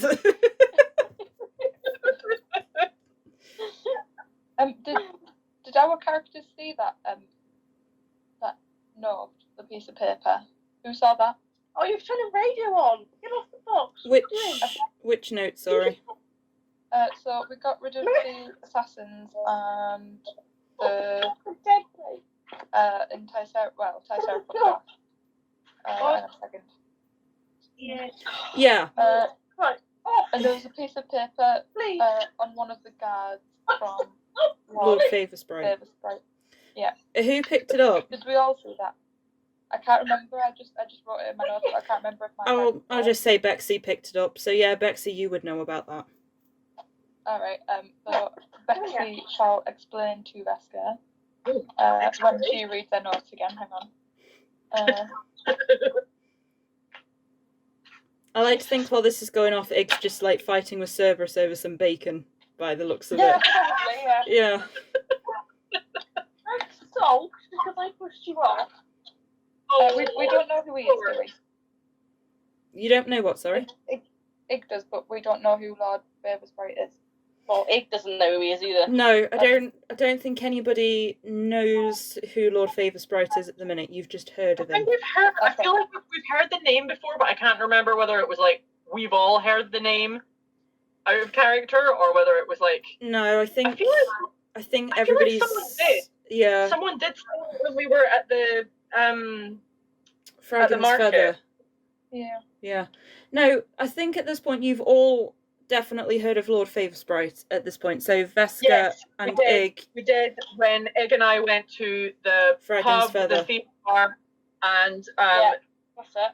just being very mean about tieflings. Yeah. So you I guys think that heard was of somewhere else as well. You guys had heard it then. Ig had heard it again when the mysterious figure had rescued him from the prison. And I think Oh, Ig... when the elf came as well in the prison. Yeah, when Jingle and... I've forgotten what you called the other one. Snowdrop. Snowdrop, that's it, had attacked you. You'd heard of Lord Favorsprite then as well. And then for the rest of the team, you now know there's something... Well, bar Veska, but I mean Veska knew anyway. So for Bexy, Braeda and Hawk, you guys would have heard about this Lord Favorsprite, but you're not entirely sure what the connection is between Ig and Lord Favorsprite as opposed to what Veska and Ig know. Although Okay, Veska so doesn't what know was- that much. Okay. Sorry, what did Veska just ask everyone? Just what happened? How did they encounter Trysariph? And what did he want? That's the one, yeah. So Bexy is gonna say, some Lord Favour Sprite has hired Trysariph to kill Ig. Oh, okay. Should have just written Lord Favour Sprite. Oh, yeah.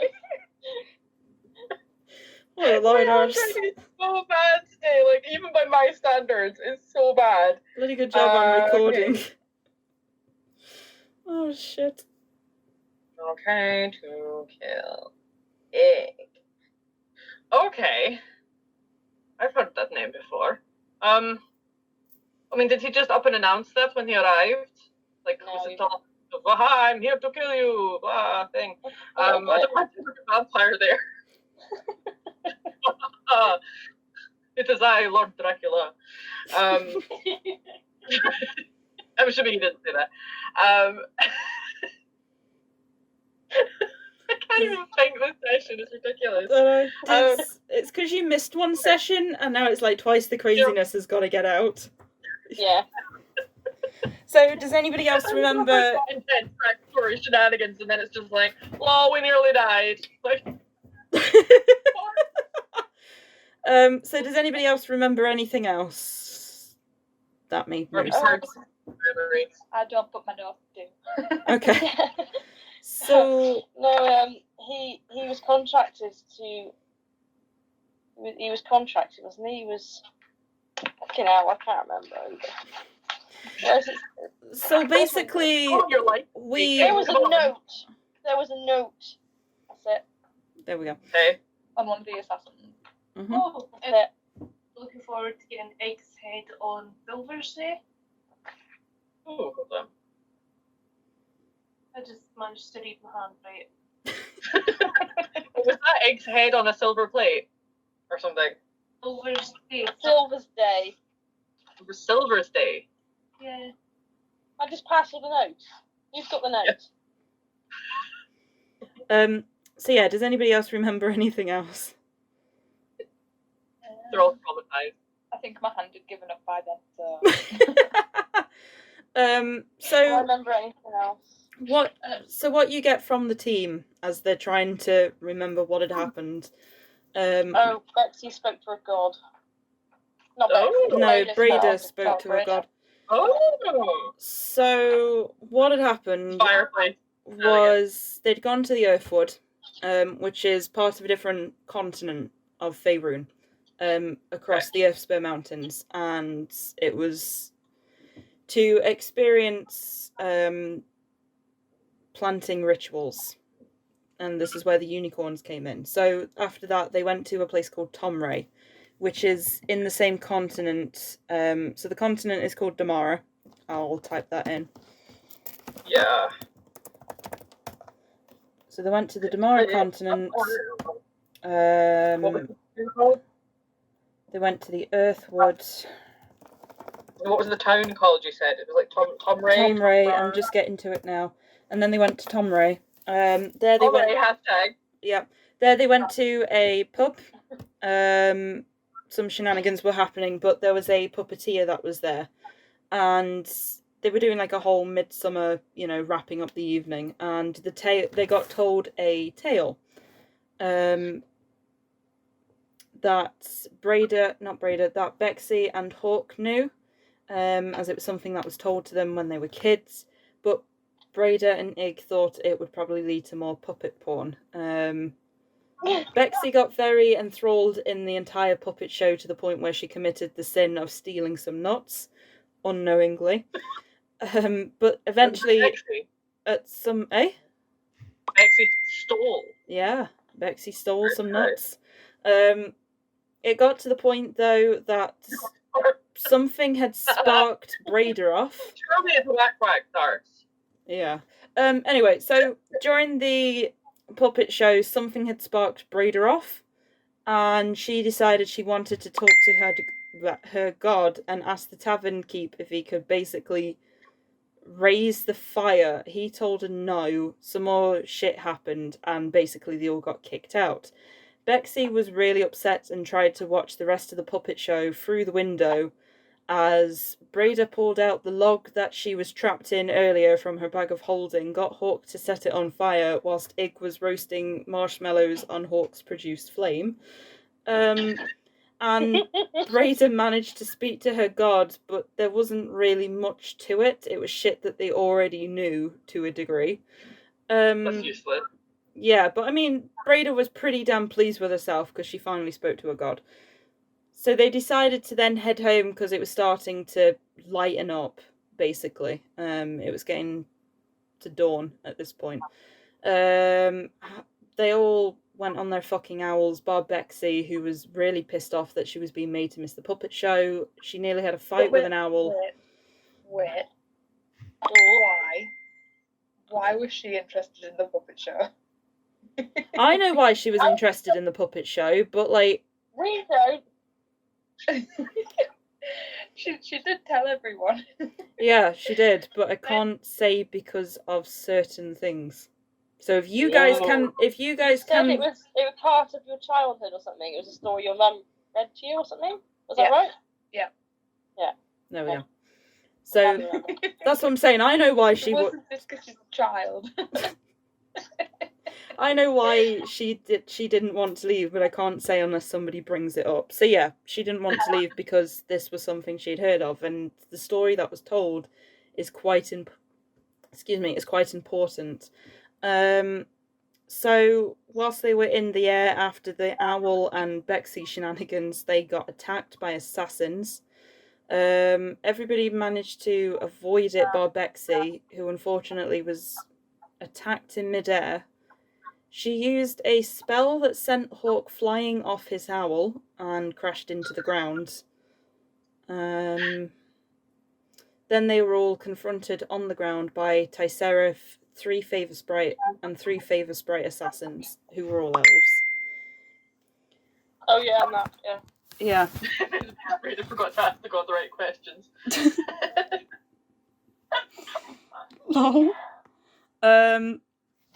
So yeah, that happened. They had a good fight. The bits that I remember was Ig literally getting up, getting attacked, going back down again. There was a point where Hawk was literally the last one standing, bar Braeda, who was a fucking beetle in a bag, no. and Ig stabbing Trysariph's eye. I threw a head at him too. Oh yeah, and you severed one of the assassin's heads and chucked it at Trysariph as he left for a portal. Yeah.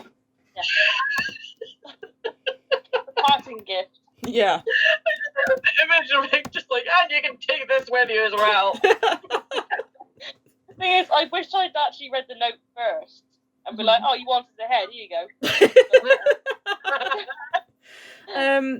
So yeah, that's what basically happened to them. So they sort of took between a long and a short rest. So some of them had short rests, a couple of them have had long rests, just to keep an eye on and make sure that they're not attacked again, and they've literally just made their way back. Okay, well that was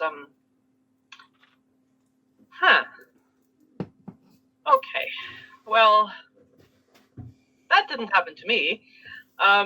No, tell us, what happened to you? Well, it was less bloody and more painful. Could we not do it here? Are we all finished? Is everyone still eating? No, I'm good. Yeah, I'm fine. I mean, I might be fresh. That's okay. No. What was that? I'll just I'm just slowly dying sat here. Braeda, what did you say? I'll just empty the table and the mini fridge, like clear all the plates and it. Tell you what, Just like swipe. Braeda, roll me stealth. Oh, I'm not feeling. No, roll me stealth. Oh my god. What is my healthy? It's disadvantage because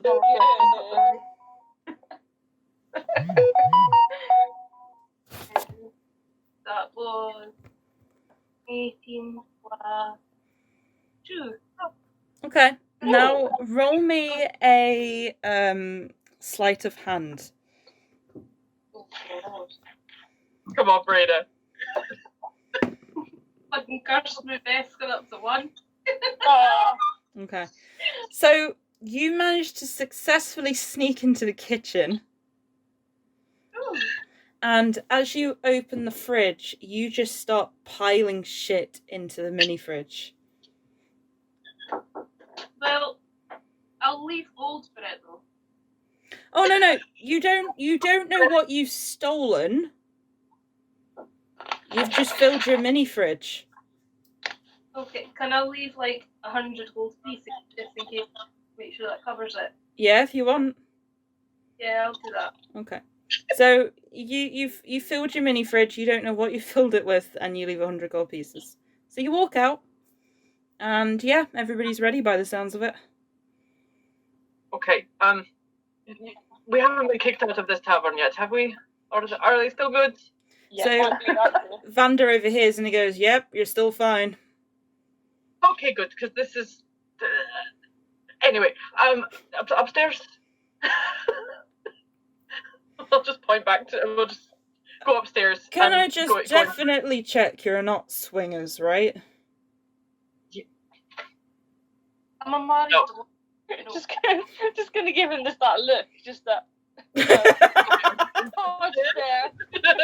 He rolls his eyes, but in jest, really, and he's like, okay. I mean, I think Clark. Really personal question. Like, do you ask that to everybody? That's a bit much. Well, you'd be surprised how many swingers I get, or how many people try and steal the chairs. It's a travesty. I mean, they're quite nice chairs. I can They're understand it. top-notch chairs. It wasn't me. What did you do? I never cares. Roll me a deception check. Touch these chairs. Honestly, I haven't. That was deception, did you say? Mm-hmm. That was 10. But I honestly didn't feel any of those chairs. Okay. Well, Well, chairs anyway. you passed anyway, so he doesn't think that you're stealing. Even though you've just stealed a load of shit into your fridge. But yeah, like, he doesn't think you're stealing. So yeah, Hawk gets ready to go upstairs. Okay, I'll just get everyone in the room, and then just have a good look around, make sure, and like close the window, make sure is there anyone lurking in the room? Is there anything suspicious at all? Was it that bad? Yes. It's an empty room. Empty room. Okay. Where's your Funguli? Oh, he should be in. Yeah, he's here. And I'll just like. I have a problem now. I can do that. I was like, he's here. He's fine. He's fine. Fine. Just like stuff him back in my pocket. Yeah, there's look in there.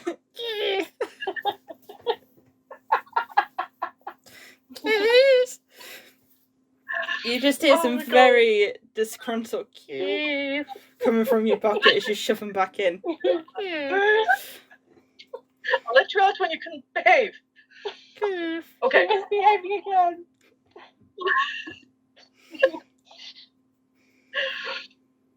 Okay. So she's just gonna sit on the bed and just be like, okay, so ever since we met Trysariph, you've probably noticed that I don't like him very much. There's a reason. I mean, he's a dick. That's kind of obvious, but like, there's more of a reason for that.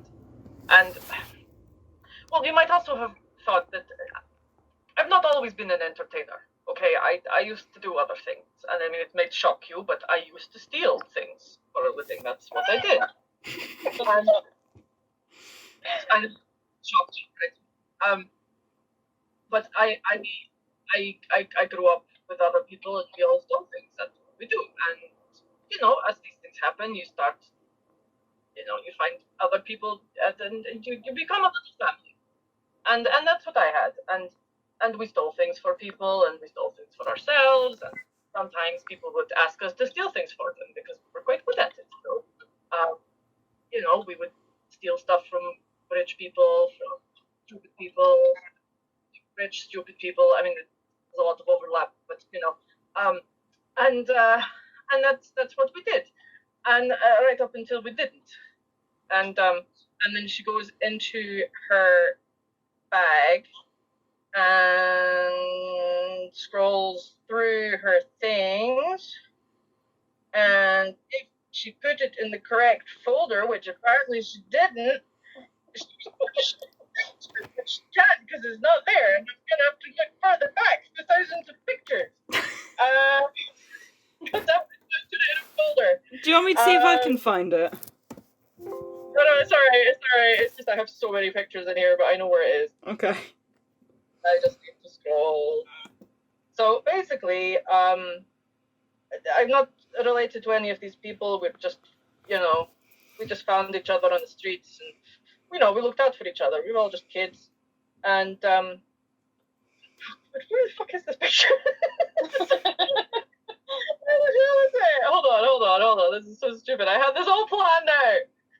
I like to think you're just going through your bag of holding and you're throwing any old fucking shit out at this point. Like, there's a shoe. This is so bad. Where are you? Like, you all see breadsticks suddenly come flying out the bag. Just like it's been a day. So, I mean, are you all alive? Do you need healing on anything? Are you good? We're good. I think we're alright. I think we're just a bit worried about you. Well, it's been an interesting time. Oh my god, where is this picture? There we go. Hold on. It's fucking taking me long enough. Anyway, she pulls out this picture, and if I can find the right document, there we go. And it's just this little painting, and she'll use minor image, whatever the image thingy spell is, just the kind of like the color is all nice and whatever.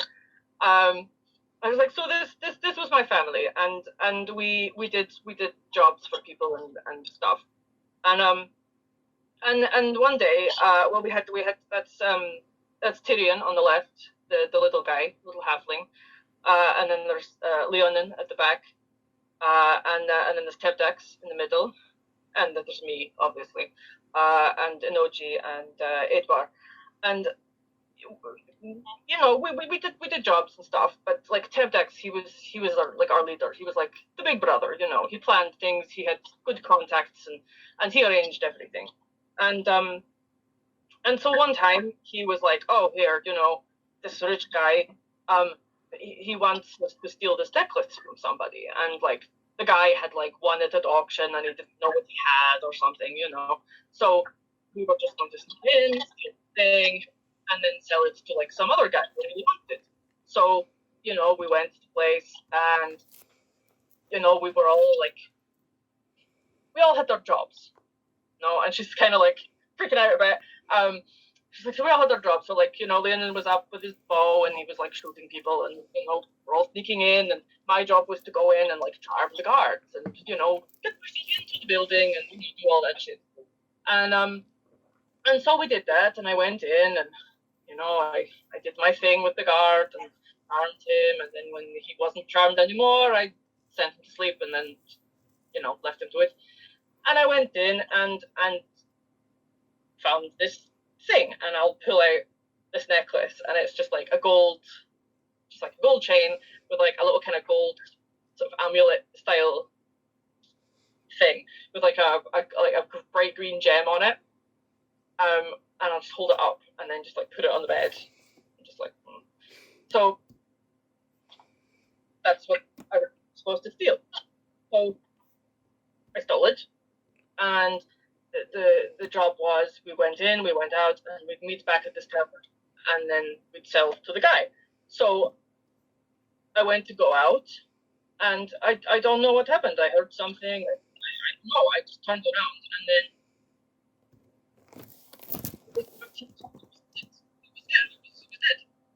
you cut out there. Sorry. You cut out there. Sorry. Well, I looked out. And Tyrion was dead. He was just dead. And there was no one about. We'd already like taken care of the guard. He was dead. And then I looked again, and then Leonin was dead. and just they were all dead, and except they were all dead except for Tabaxi. He wasn't there. He was meeting the guy at the pub. That was the deal. He would arrange to meet the buyer. We would steal the thing, and then we'd meet him and pass it on. And everyone was dead. Like, just blood everywhere. They were dead. Like, I can't stress enough how dead they were. They were gone. All right, so I think we get it. Dead as a doornail. Yeah. Yeah. Fucking dead. And and so I went straight to the tavern because, you know, if they were all dead, then obviously Tabaxi was next. He couldn't have known. Like, he must be the next one to die. So I went there and I saw him in the back of the pub, and I was about to approach, and then there were these other people there, and they all had like cloaks and shifty looking, and they were asking him if he had it, and he said he didn't. And then he said something about, don't worry, someone's bringing it, and then I'll take care of her like the others. And then I thought, well, but that means he killed them. I mean, he must have done. But he couldn't, because, I mean, he was like, we were all family. He was like our brother. But everyone was dead. So I just fucking no.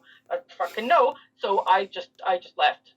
I went straight to a secret stash of stuff I had, and I grabbed them, and I got on the first carriage out of the city, and I just left. Because fuck that. And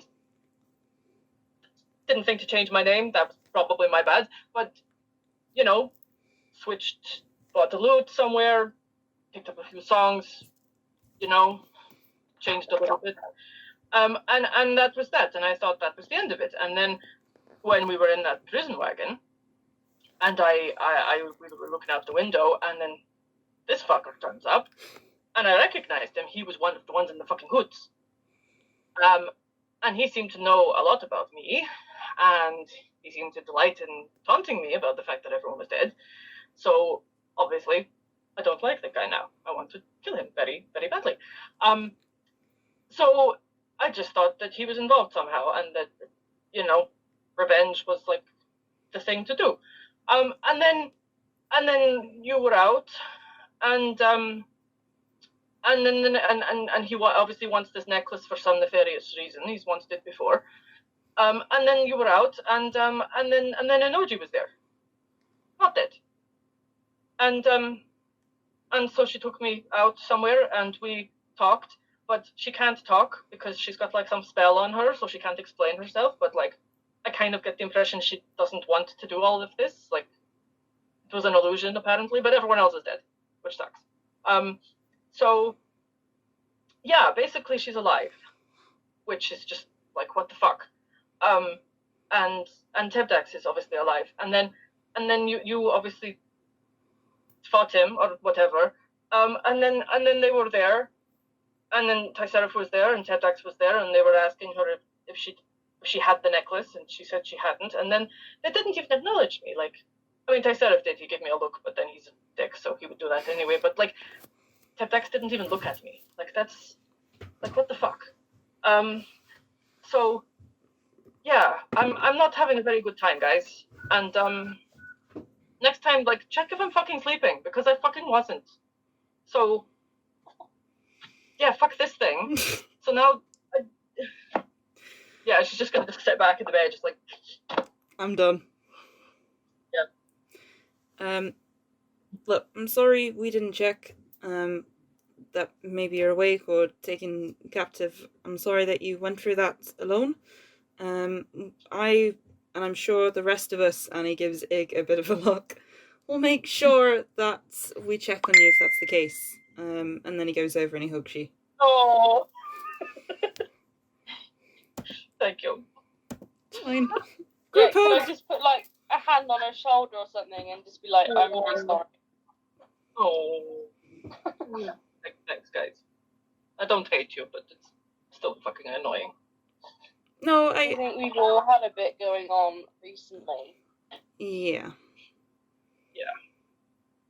I think, But like, personally, what we ideally need to do is figure out where you want to go from there. If this Trysariph is more than just a knob, then, we need to sort him out, or we need to sort this favor sprite guy out. But this guy, is he the one that started all of this? Unfortunately, I know about as much as you do, so I can't really fill you in on that one. It's all freaking entangled. Bullshit. Have you said that, Bexy?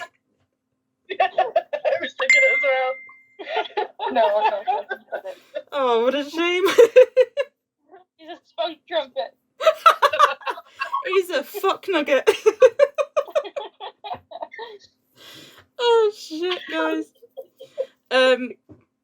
So ideally we need to sort out, if they're both connected, then we need to sort out what our next steps are, because by the sounds of it, Ig's just going to keep having people come after and kill him, and you're just going to keep having visits Veska by dead people. Yeah, well, apparently she's not dead, but she was kind of dead, but not dead. Okay. I don't know. She didn't do anything. Also, hey, Hawk, are you good at identifying magic things? I feel like you did that once. Is that a thing? So he has to think, and he goes, what sort of magic identity are you thinking of? Well, I mean this. I just gesture to the ominous looking necklace.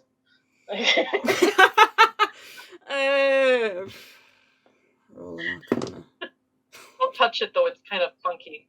So he looks and he goes, nope, I haven't got a clue. He rolled a 2. I can tell you it's a necklace. He's like, it's beautiful, but no. I personally haven't got a clue. Okay. Well, I told Trysariph that I threw it in the sea one time and he believed me. So, if anybody asks, you don't know about it, but if you do know about it, it's in the sea. So. Okay. Braeda has a thing called magic awareness. Would that be able to tell if there's anything next? Let me just read up on that a minute. But yes, as you might have guessed, that was the picture that I drew like weeks ago. Oh. I was like, because at the time there was a moment where I was like, oh, this looks like it's going to be backstory reveal time, and then we all like segued into something else, and it was like, well, I'll just keep that on the back burner then. No, I think it was when we'd finished the whole we were just finishing up on Vordric Done, and I think that was the session Rebecca was extremely tired, bless her, and conked out before the session. Yeah. So that happened, and then you guys did like 2 shopping trips. So, of course. And then it led to the whole Raven's Bluff and more shopping. So I'm not surprised it got put on the back burner. As an action, you can open your awareness to the present concentrated magic until the end of your next turn. You know the location of any spell or magic item. Indeed, it isn't. Okay, so Braeda, you can cast it, and then you can see what happens, but that's down to you. How do I do that? You just say, I cast magic awareness. Okay. Yeah, see. You see, so Hawk's like, no, I haven't got a clue. You see Braeda like intensely focus on this necklace. Braeda, as the magic starts to open up, you know that this is definitely a magical item. Wow. That was worth it. So it doesn't. So basically, as an action, you can open your awareness to the presence of concentrated magic. So magic awareness is more used for if you're in a dungeon and it's like the spell detect magic. As long as the spell isn't within cover and it's within 60 feet, you can sniff out like a spell. If somebody's cast darkness, you can go, oh, somebody's used the spell darkness here. Or if somebody's wearing like a magic ring, like as soon as you open that up, you know that Bexy's wearing, I think, 2 magical rings at this point. Ig's got 2 magical daggers. Veska, have you got anything magical? Aside from my winning personality. You don't pick up on that, unfortunately. You know, the necklace is definitely magical, and I don't think Hawk's got. Magic business card. You pick up a magic Sorry, business magic. card for stupidity, and you pick up Hawk's spell book. So that's what you pick up.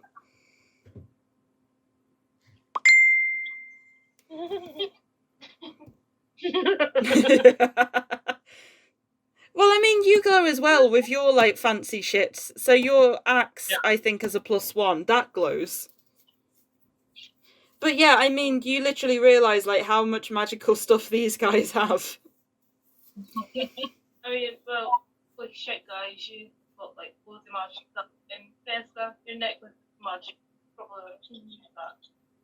So Thanks. I mean, I kind of guessed, but it's nice to have some confirmation. I just want to know what it is, because, like, you know, people killed for this. They killed people I cared about, and I mean, part of me really does want to throw it in the sea, but if I do that, then there's a chance that they'll get it, and I don't know, you know, if they would kill people like that just to acquire it, what would they do with it? So you'd melt it in a forge. I don't know. I get the feeling it might, like, explode and create some kind of weird singularity and suck all of Faerun into it, so maybe not. Has anybody heard that song that's going around on TikTok? Dumb ways to die. So many dumb ways to die. That's literally it. You should like. You need to do a Frodo. A what? You should do what? A Frodo. A Frodo. Yeah. Like, keep it secret, keep it safe, then cut the volcano. And run. Just don't give it to the only halfling in the team, and we should be fine. So yeah, actually, that's a good point. Dorn, like my friend Dorn, he didn't really say it, but he used to be captain of the guard in the city where I grew up, and you know, he kind of tolerated us because we didn't steal from, like, you know, we weren't like stupid stealing, you know, we weren't like robbing banks or whatever. It was just like, you know, pickpocketing and occasionally putting some rich idiot in his place. So he kind of put up with it.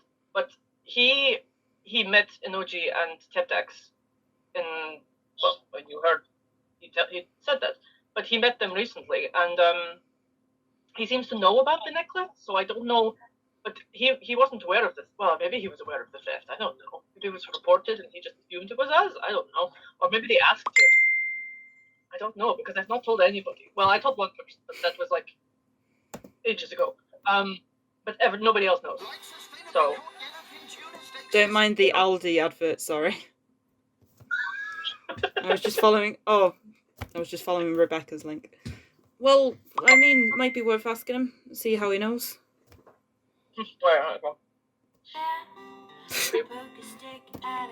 Yeah, that was literally that conversation. Exactly. If you put it into fire. So yeah, it might be worth asking Dorn and see what he knows. Literally, what is everybody's choice at this point? I mean, you can go back to. We could head back to Waterdeep. We know we're safe there with McNugget. There's folk after it in Veska, you know, other shenanigans. I mean, they appear to fog. You're breaking up a bit. Yeah. The assassins, they appear to like fog, so we're not really. I'm still not getting it. Something about fog. Fog. Yeah, the assassins, they appear. So it's not really. Oh, right, they appeared in fog, didn't they? Yeah. Yeah. So, outside of Hawk, so this is me, you have, so Ig, you know several things now leading towards Lord Favorsprite and certain ties with Spritey and a certain festival that's going off. I'm absolutely not going to. Yeah, that you're not going to. You've been told by McNugget that somebody is trying to meet you at a certain place. So there is that. You are currently being haunted by a dragon. So you've got that going on. Veska, you're aware. Eh? Do you blame me? I've got so much going on. I'm going to go and check this. I like how like Veska and Braeda are trying to connect the dots, and you who's got like quite a few dots are just like, no, He doesn't want it. He I'm doesn't want to fine. do it. I'm fine. So He's for the only rest, concentrating what else is going on with everybody else than himself. that's Like, fine. So everybody else, you know that these things are coming after Rig, and somehow they're connected with something to do with Veska. Bexy, during the fight, you know that there's also something going off. There is a link between what's going off with you and Trysariph. Everybody else, so everybody bar Veska, you know there is also something to do with Bexy, and some knowledge. Again, Bexy, you got the freak show sort of pamphlet, so there's that.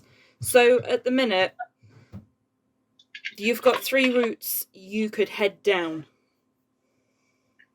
Oh God, you've given us a choice. I have. But it depends on which route you guys want to go down now at this point. It always backs to Trysariph and how much he needs to die. what was that? Eh? It always back to Trysariph and the fact that he needs to die. Essentially. That's fair. Right, so you know that Trysariph is one main problem that's connecting all of you at the minute. Oh, yeah, that's the other thing. Inoji said that he's not in charge. He's like some guy. You know, he's like a minion or whatever. But even if we kill Trysariph, Yeah, we need to find out who he's working for. I mean, we know who he's working for, but like, there'll still be people coming after us. basically we just need to kill everybody, I think. That solves the problem. Everybody's a lot. Yeah, So, I've never been too good at that, but you know, the numbers work for me. so Hawk looks at you all and he goes, right, if nobody's particularly sure where you would like to go, would Kill know anything about the necklace? Oh, shut up. I would probably Let's go, say, let's go. yeah, I would. Where's my D20? Yeah, not really, no. It's not so much what the necklace looks like, it's what's coming off the necklace. Okay, I am not touching that. If our Veska brought in a bloody blanket, keep it away. Oh no, like you don't feel necessarily anything with it. It's not like a Harry Potter Horcrux or like you're going to touch it and instantly burn. It's nothing like that. It's just there is a magical property to do with this necklace. It's unless Kill is literally right there going, yes, this is a beautiful necklace made from some bollock head in 19 whatever. Like he's not really going to know. Did you say symbolic or bollock? Both. We'll roll with both Just tonight. a bollock. But it's a bollock, okay? So yeah, Kill's not really going to know. You're gonna like, look at this necklace, and he's gonna like, yeah, that's pretty. Add it to the pile. So now Kill won't really know. Some bollock or no bollock, like men swinging testicle bollocks. Anyway, so Not me. all right, enough of the bollocks. Let's move on, guys. We're just stalling. Yeah, I've noticed you're all stalling. So Hawk pipes up and he goes, look, if you're not entirely sure exactly where you would like to go, it's probably best if we head back to Waterdeep because it's safe. Well, Is it? Well, Syntax did follow me there once. I mean, when we first got together, it was like one of the first things that McNugget told me. He gave me this, and I pull out the dagger that McNugget gave me, Okay. and it's just like a wooden handle with like a green gem in the thing. Mm-hmm. And I'm like, this is Tabaxi's. Apparently, McNugget took it off him and told him to piss off, but he was tracking me. So, I mean, I'm assuming he would then know that McNugget is like someone we trust. Maybe not. I don't know. Well, I mean, does anybody it's else have anywhere safer then to stay? I know we all got arrested. I'm not for Bloodbeard, but I'm just saying it's not like, completely safe. No, it is. I don't really have anywhere that I would call home right now, so. Does anybody else have anywhere that they'd call home? Fancy house with the fancy pajamas and the fancy chairs. That is not my home. Just woke up there. What a night. It'd be good if I could remember it. But do you know whose pajamas they were? No, that's the Well, it's question. yours now. That's a fair point, yeah. Well, if nobody bar Braeda has got anywhere safe to go, me Don't get personally. arrested in Waterdeep. Where haven't we been arrested at this point? Let's be honest. Yeah, that's true. I personally think we should Go head back to Waterdeep. to Waterdeep because at least McNuggets will keep us safe until we figure out our next plan or until something happens, which it probably will. And then when I get there, I can punch Blue in the face. Okay, yeah, we're going back to Waterdeep. George and Casey. So the moment you go, you fucking make Hawk fall off the bed because he's like, what? Just. Boop. Oh yes, and George and his toasties, exactly. So, on that note, and you just see Hawk fuck off. Bye. Bye. Bye. See you soon. Oh, also, before you go, did any of you know that these fish apparently can tell if you're dying? Because apparently you were close to death. I'll just hold up my little bottle of fish. I No. can't remember how many times I hit the deck. I mean, Well, or something. Does it light up or something? Hell, no, it's not just like poke the glass and it's not doing anything, I'm guessing. No, it's just swimming. Imagine, like, if a foghorn was, like, having a really bad day. And involved with fish. So, Fucking. that's what it sounded like. I love that. Imagine a foghorn is having a really bad day. Okay. Oh, I got a little bit of popcorn that looks like a pastry. Oh, no, wait, it's like an eye. I got a bit of popcorn. Hold on. Let me eat the rest of the popcorn. Hold on. Braeda's a bit deep out of bed. So can she run down to the guy that runs the tavern and say he's a present for you and hand her fish over and run past upstairs? You keep cutting out with me, sorry, Nicole. Can you just type down what you're trying to say? Because it's not coming through. I heard you were going down to the tavern, and then you were going to give him something, but I didn't hear what the giving part was. Yeah. Oh. Oh, you're giving him a fish? No, he was the one that told me about it. Like, we just said it, like, they sing when someone's near death. So, gave me free toasties, though, so I mean, nearly dying. Actually quite beneficial. Oh, she's going to leave this one with Barkeep. I've got you. So, okay, so you head downstairs, and do you just hand Vander the fish and then fuck off? I mean, look, you've got a new alarm clock. Cheerio. So Vander picks up the fish. He's like, okay, cheers, love.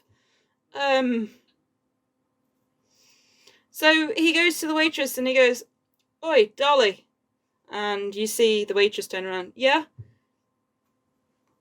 Have a present. And he literally hands the fish over to the waitress. He thinks it's really pretty. But yeah, you gave away your fish.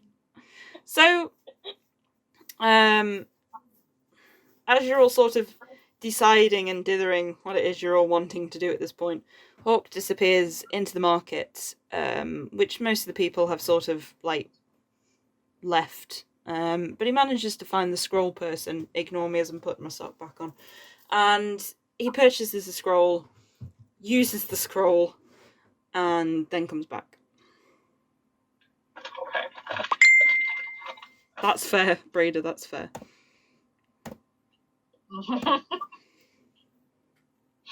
So he walks back in. He walks back in and he goes, right, so have you all decided what you're doing, or are you here for a second breakfast? Plan, let's be honest. Well, that's true. And he goes, I'm just thinking, I can send an animal off to McNuggets, or I can get it to keep an eye on us, and it might be able to see what's coming. A popcorn beholder. Brilliant. Unless anybody else has any ideas or stuff that they want to do. I mean, not really. My head's never been this muddy. I just don't know what to do anymore. Okay. I'm gonna sit and write a little note that I'll leave for Inoji in case she finds it. Okay. I'll write that later because I can't think of what to say, but I will say something. That's fine. Just say Veska wrote a note. So, yeah. So Hawk waits for you all before he decides just you'll catch up when you catch up. And he just walks. Where's he walking to? He's going to look for transport to get to Waterdeep, basically. Because he's too tired to summon his fucking owls. Did you not arrive on horses to this town? Eh? Yeah, Horses, but Yeah. we did. it's just that it'll take ages to get to Waterdeep because it took us like weeks just to get to Border Dun. Yeah. So, and we're considerably further away now, so it's going to take ages unless we can find like. Do we have any wizards? Do you know any wizards? We have like a teleportation circle or something. There's not. So you know where Thistle is, like the Masker's Eye?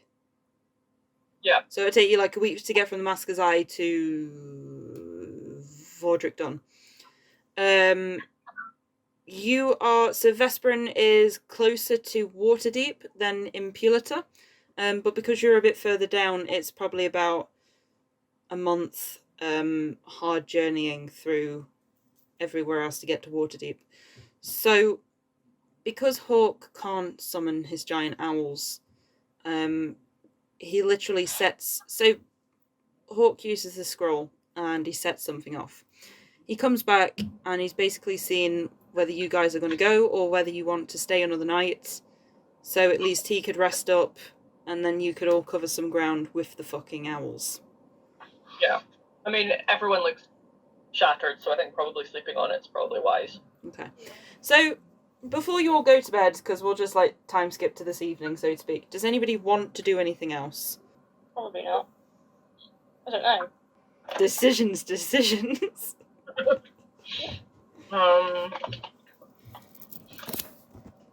So, because Midsummer's over, a lot of people have started to pack away. There's still some merchants and everything, like the fortune teller, and that will still be there. But the games and stuff is probably gone by now.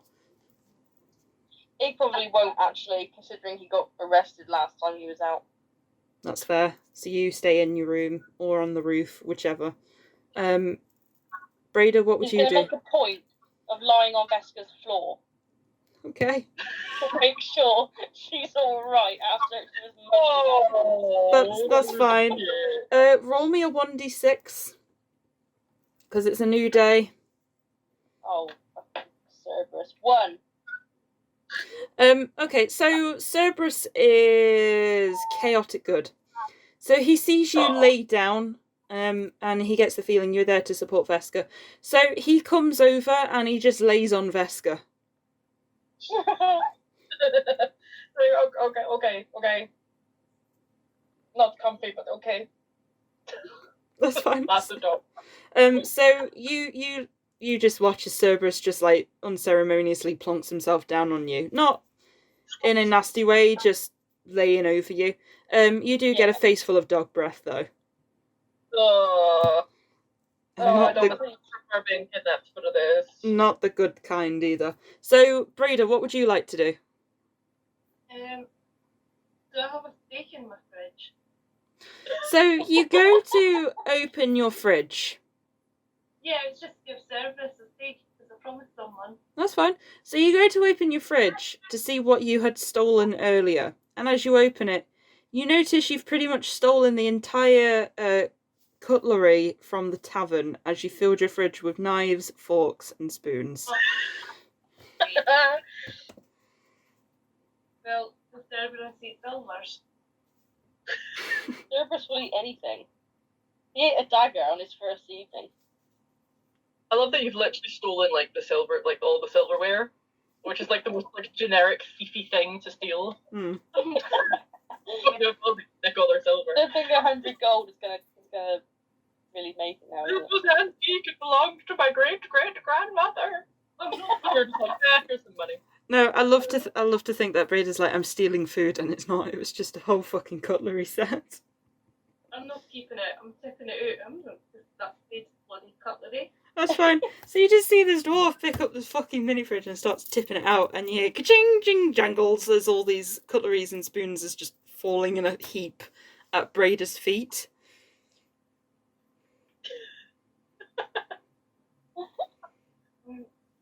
Is there anything else you would like to do, Braeda?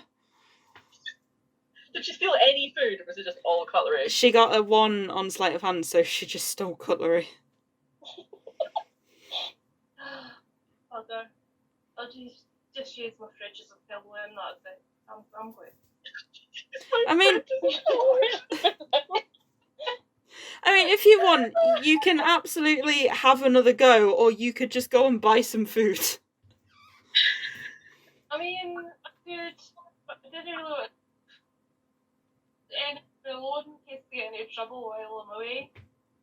Like, get the kid out, take all the books and Well, you can ask somebody else to go with you. If Ig is already lying on the ground looking as though he's having an existential crisis, and Cerberus...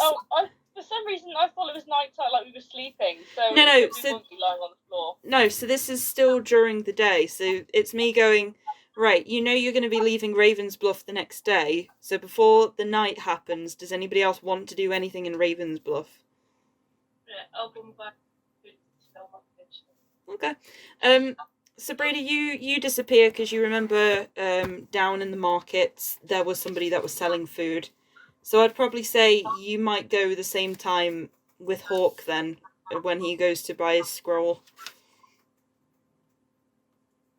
Is anybody else doing anything? I just have this wonderful mental image of like Braeda at some little like quaint little like food stall somewhere, and you know, ordering all this food, and they're like, "Oh, do you want a bag?" And she's like, "No." She goes into this like tiny little bag holding like pumps out this massive fridge and opens the door. More than likely. So yeah. So you guys know that Braeda and Hawk is off to the market. One to get food, one to get scrolls. Bexy, what are you doing? Have we lost Bexy? Sorry. No, sorry. It's all right. What time did we say it was? So this is probably heading about late afternoon. Okay. I don't know. Sorry. It's all right. Don't apologise. What's everyone else doing? I missed that bit. Sorry. No, it's fine. So you've got Braeda and Hawk who's going off back to the market, where the discounted hippogriff was, to buy scrolls and food. You've got Ig, who I'm not sure if is still laying on the floor having an existential crisis or Just not. hanging out in Veska's room. Yeah, Oh, you. I know. She'll go first. Okay. She always does. Yeah, that's fine. So yeah, you go off for a swim in the same place, so the Fire River. Yeah. Yeah. Why not? Yeah, why not? So you head off into the Fire River, and go for the last possible swim, peaceful swim. Veska. she's probably just gonna stay in her room and just Yeah, that's think. fine. Okay. Make sure that the necklace is like bundled up in something and then like hidden very like carefully. Yeah. Make sure that Keith is pretty much locked into his pouch so he's not getting out. Okay. And I'll just feed Roll Yeah. some snacks. Okay, that's fine. So yeah, and Ig, you're still chilling out. Yeah. Yeah, okay. So, Braeda, you follow Hawk into the market, and you come across the two Dragonborn brothers. One of them was selling meats and cheeses. The other one was selling fish. And welcome you. Good afternoon. Could I help? We have plenty of lovely meats and cheeses available, and fish. Hello there. I'll just kind of pull my fridge at the bag in it and say, how much would it cost to fill this with like meat and cheese? So, the one Dragonborn that does he owns the place called Sweet Meats Butchers. Narithus just sort of raises an eyebrow and he goes, Are you the one that's been stealing all the mini fridges? So just one. But just one. So, Just one. yeah, Foreign Dragon paid for it, so it's fine. I love the fact you've said that, and he's a Dragonborn, which makes me laugh even more. So he just sort of gives you a weird look, and he's like, "Okay, just the one thief." So It's just the one fridge, actually.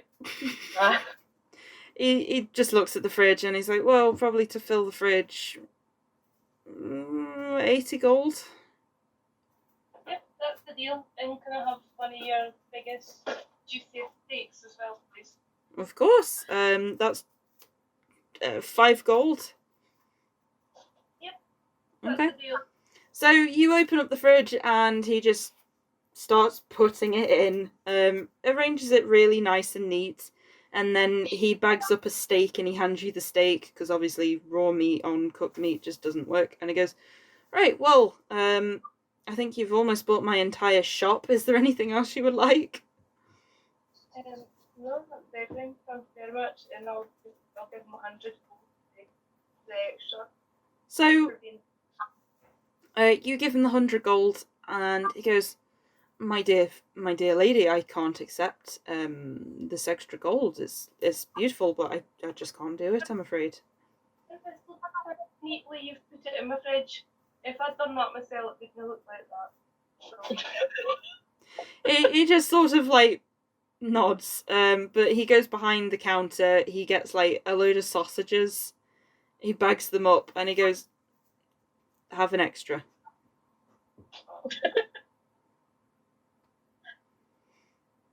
that's neat. Okay. So to everybody else they see this fucking dwarf start trying to put back a golden egg mini fridge into her bag of holding in the middle of the market during probably one of its busier times. Hawk's just gonna like hide himself away just in case, because he doesn't fancy being arrested again, and he goes towards the scroll guy and he picks up a scroll. As you're passing, you both hear cranky codger, as you see the Kenku who sold the rainbow fudge just like walking past with his little trolley. Oh, come back! Are you running after him? Yeah, come back! Oh, thank So, so to everybody else, you see the Kenku is just cranky codger, and you see, come back! It's Braeda with a fucking mini fridge. But yeah, he stops for you, and he turns around, and he goes, evening! Well, hello there. Can I buy... Hang on, I need to count. Can I buy... We have fudge! Can I buy 5 bags of fudge, please? Absolutely. And he starts like bagging up the fudge. So yeah, he goes, just trying to think how much it was off the top of my head. can't remember. Does anybody remember how much the fudge was? Because I know we did a deal on fudge. Let me see. It was a while ago. Oh, wait, hold on. Cancun and apron. Sweets for sale. I didn't note that. I just put that. I just put what we bought. That's fine. I think it was something like 6 bars of fudge for like 5 gold. Oh, bargain. Bargain. So, as it is, gives 5 gold. 5 gold. Okay, I'll give that. Yeah. So he takes the 5 gold and he goes, thank you. And then gives you like the bag of fudge. No, thank you. Thank you. And then he takes off cranky codger, going down the road with his little trolley. So yeah, you've got some fudge. You've got your fucking mini fridge full. You've got a steak and some sausages. You're well stocked. I still can't believe she stole a fridge. I can't. I didn't. You know what? I expected many shenanigans in this campaign. Stealing a fridge was not one of them.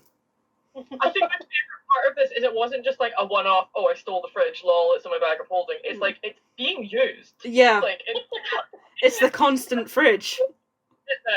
Like, it went from just being a Travelodge mini fridge to like, no, I'm going to constantly use this now. I mean, if it wasn't for the mini fridge, me and Egg and everybody wouldn't have been able to have bacon in that at the last session. So. Yeah. Yeah, that's true. It's worth That's its true. weight in gold. Yeah, bloody well is. I'm still loving the fact that if anybody suspected you guys stole the fridge, they would definitely point the fingers at Veska and Egg. They would not point them at Braeda. Oh yeah, we're innocent. I love so much though that sentence went a completely different direction, because I thought that when you were saying like if it wasn't for that mini fridge, Egg and I would, and I was like, oh my god, did you use it in like battle? Did it like did you throw it at Trysariph and it like threw him off his attack or something? And it's like, we wouldn't have been able to have bacon. It's like, oh well then. Just the thought of Braeda losing her 2 great axes and just like, fuck it, goes into a rage, brings out the mini fridge and starts using it as a fucking club. Well, maybe when it's broken, we can use it like that. Let's not give the Barbarian any ideas, okay? Let's just keep it as a mini fridge for now. I've got a question. No. No. When you went axes tonight, Eh? you see where that? If I put it like flat side up, could I use it as a frying pan? Like when I cook a campfire?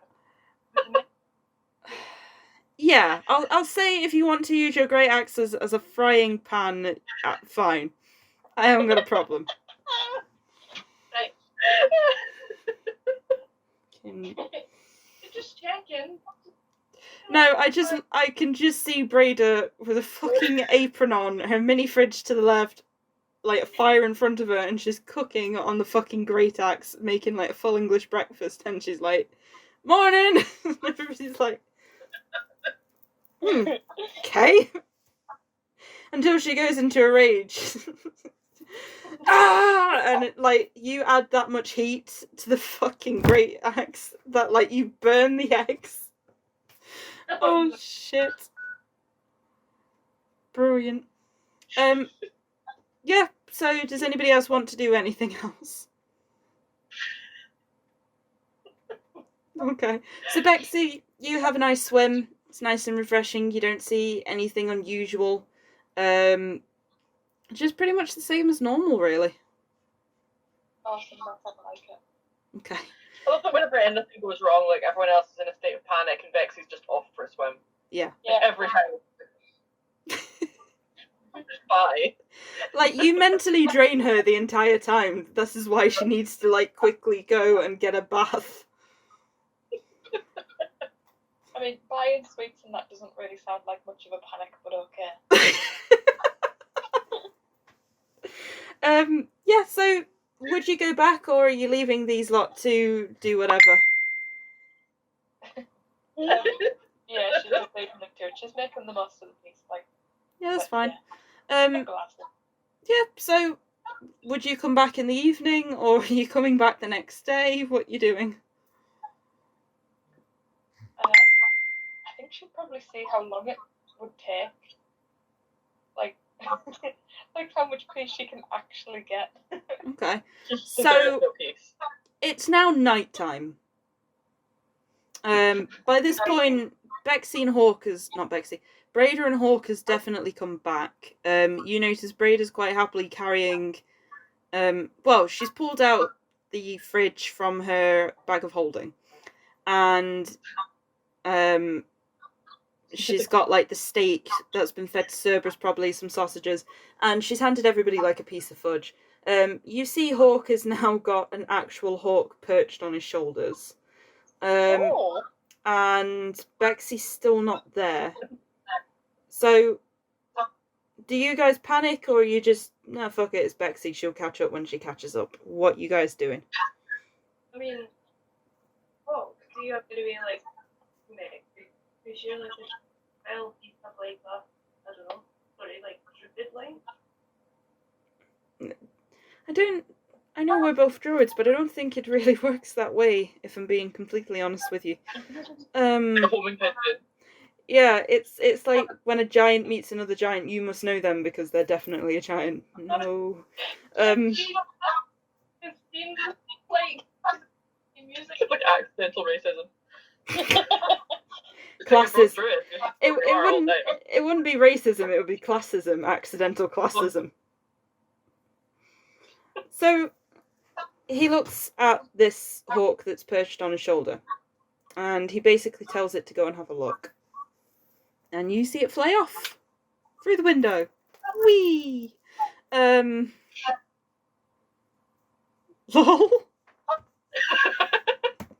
So Bexy, it's probably midnight by this point. Are you still enjoying the peace and quiet?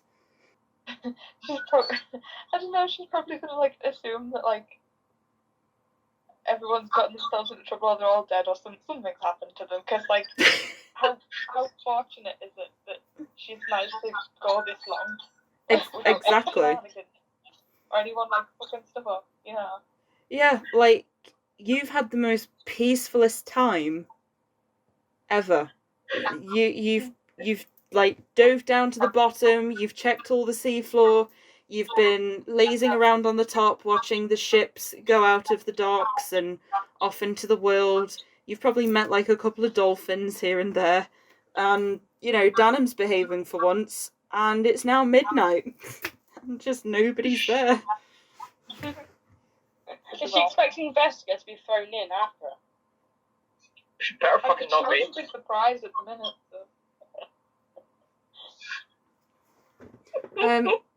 So doesn't see shit. Okay, so Bexy, roll me a perception check. 13. Okay. So you happen to notice there seems to be a sparrowhawk that's flying around. Yeah. That's it. Awesome. Just look, there's a hawk. Looks like it's having fun. Say again, sorry? Looks like it's having fun. Great. Yeah. Roll me a nature check.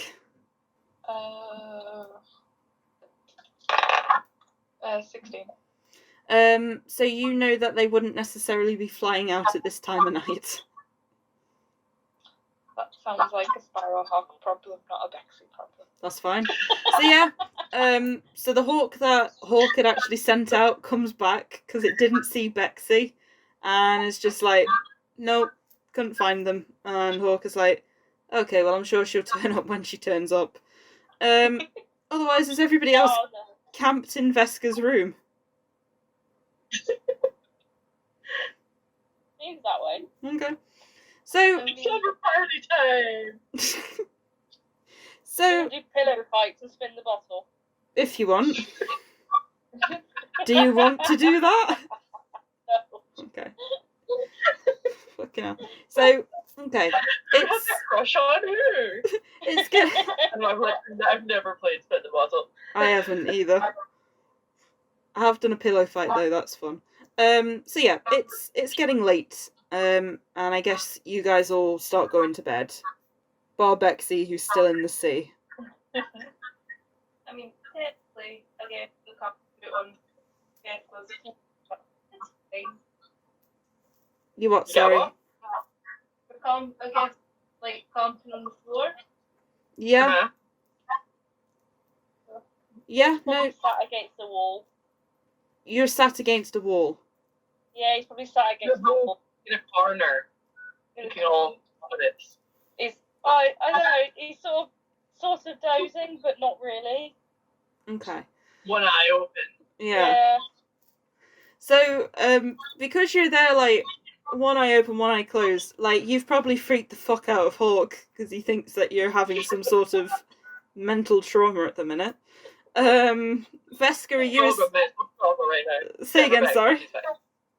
We've all got mental trauma right now, except for Bexy, who's fine. Yeah, everybody's got emotional damage to deal with, bar Bexy, who's going to get emotional damage because she's wondering why nobody has, like, created some catastrophe at this point. So, Ig... hold up inside a room. Yeah, because everybody's actually been sensible. So, Ig, you're trying to stay awake in the corner. Veska, are you asleep on your bed? Are you asleep or trying to sleep? What are you doing? Or yeah. Okay, so I was about to say, or are you putting crayons up your nose? But yeah, you're asleep on your bed. I mean, she's traumatized right now, but not quite at that stage. Give it time. At the end of this campaign, I will make her put crayons up her fucking nose. I swear it.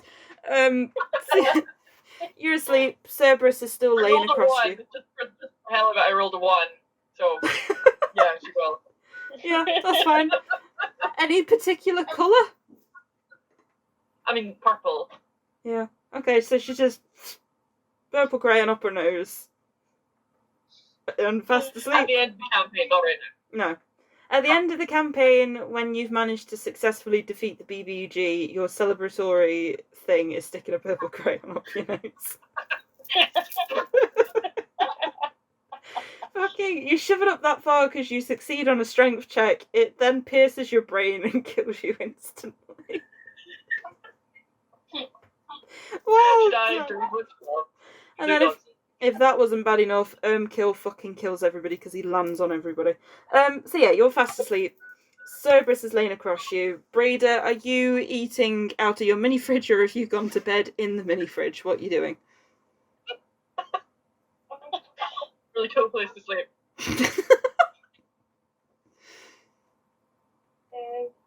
I'll just like go up next to Midge and go to sleep. Okay. Tell everything that it's done, and that I've got time to get the heal, and then that will be fun. You're gonna curl up next to Midge and then I lost you there, sorry. And telepath to tell kill everything that's happening being turned into a beetle, and then I'm just going to go to sleep. Okay. So, you tell basically Kill everything that's happened. You feel him feeling quite upset because of the whole battle with Lord Faithful Bright and Trysariph. And 1 minute you're curling around Midge, and then the next minute you actually feel as though something has curled around you. And what Kill is doing is he's trying to send you a sort of, it's almost like telekinesis type thing. He's trying to curl around you telepathically, if that makes sense, where you're actually feeling that through your body type thing. Aww. So to everybody else, you just see Braeda like curled around Midge. To Braeda, it feels like a golden dragon has basically curled around you and has nestled you inside the centre. Oh, I'd much rather have that than a dog. Alright. Oh, I like how we've gone back to a very similar thing to "You're not purple, fuck off." It's like, "You're not a dragon, fuck off," and Cerberus, "Oh, wow, ungrateful much." Well, I'm sorry, I'm not a dog person. So... No, you're a frog person. Probably some point through the night, anybody might hear "Keef" as he's trying to like claw his way out of the fucking pocket.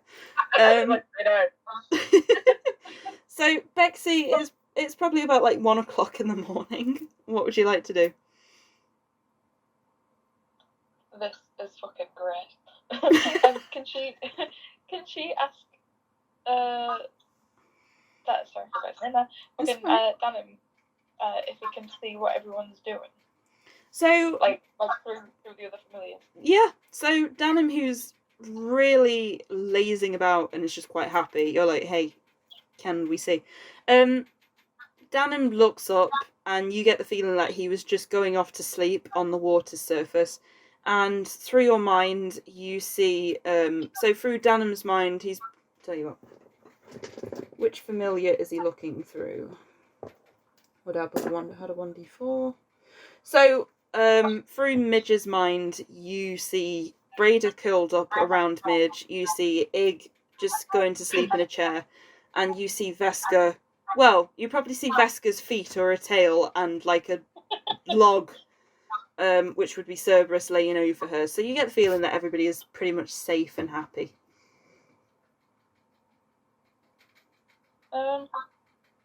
Should probably go back to our own room then. Okay. So, you fly back. Our party. Yeah, you fly back, and you head into your room, and yeah, you go to sleep. Nice. I think she's dead or something because, like, what the fuck's going on? Yeah. You can ask that question pretty much any day with this party. Absolutely. So, Ig, I want you to roll me a perception check, you son of a bitch. I don't know. You freak the fuck out, Hawk. 16. Yeah. Okay. So, as you're trying to keep your eyes awake, you slowly nod off. Oh dear. Oh dear indeed. And you come back into the realm, what you now believe is Shadowfell. And you're now in the dragon's lair. So, as you wake up, you notice a huge hearth on one side of the room. You see the dragon is quite happily sat in front of it, and he just seems to be ignoring you. You do see the light bouncing off what seems to be topaz-coloured scales that is mixed in with like a shadow. And you hear in your voice, "Lovely to have you back." Is that the dragon? Yeah. Oh. And he lets out a large yawn. Why do you keep bringing me here? So, he doesn't answer the question. He just stares into the fire. So I want you to roll me either perception or an investigation check, as you are currently in his lair. Or what seems to be his lair. Excuse me. I'll do investigation as it's a +2, so that's a 19. Okay. So as you look around the room, I still you get notice nice rolls when I don't necessarily rely on them, like in battle. this might be a good roll. So as you're looking around the room, you see the usual sigils of the moon eclipsing the sun. You see quite a bit of stuff to do with the Shadow Kai, with Shadowfell itself and the Raven Queen. You then see a lot of skeletons lined up. So how they're lined up is a rope has been... So it's almost like the skeletons have been glued together, or there is something keeping all the bones glued together. And you see string that's been neatly hung around the spinal cords of the skeletons and is hanging them up, basically. It's almost like Christmas decorations. Deathly Christmas decorations. And as you're investigating, you realise that one of the skeletons in particular is a very similar height and is wearing the same clothes as a certain somebody when she died on that day. No, it's so mean. Can he reach the skeletons? No. Oh, what's to do now? He's really angry. So, from what you can see... Like Braeda's rage, almost. That's fair. So what you can see from the skeletons, because of your investigation check, is they look as though they have been well preserved. And that counts for something? Yes, otherwise I wouldn't have brought it up. Jesus Christ. It's not the fact that it's a body of someone that he loved. Well, yeah, it is. It's just, and you brought that up. Why? Condition. It's like. No, there's a reason to it. I wouldn't tell you that just for the sake of telling you that. I know. How dare you put my wife's body in fucking mint condition, you scaly fuck. And the dragon's just like... Like, you would just literally turn to the dragon and be like, what the fuck is this? So the dragon looks back at you and he goes, "Can't you see, boy? It's a skeleton."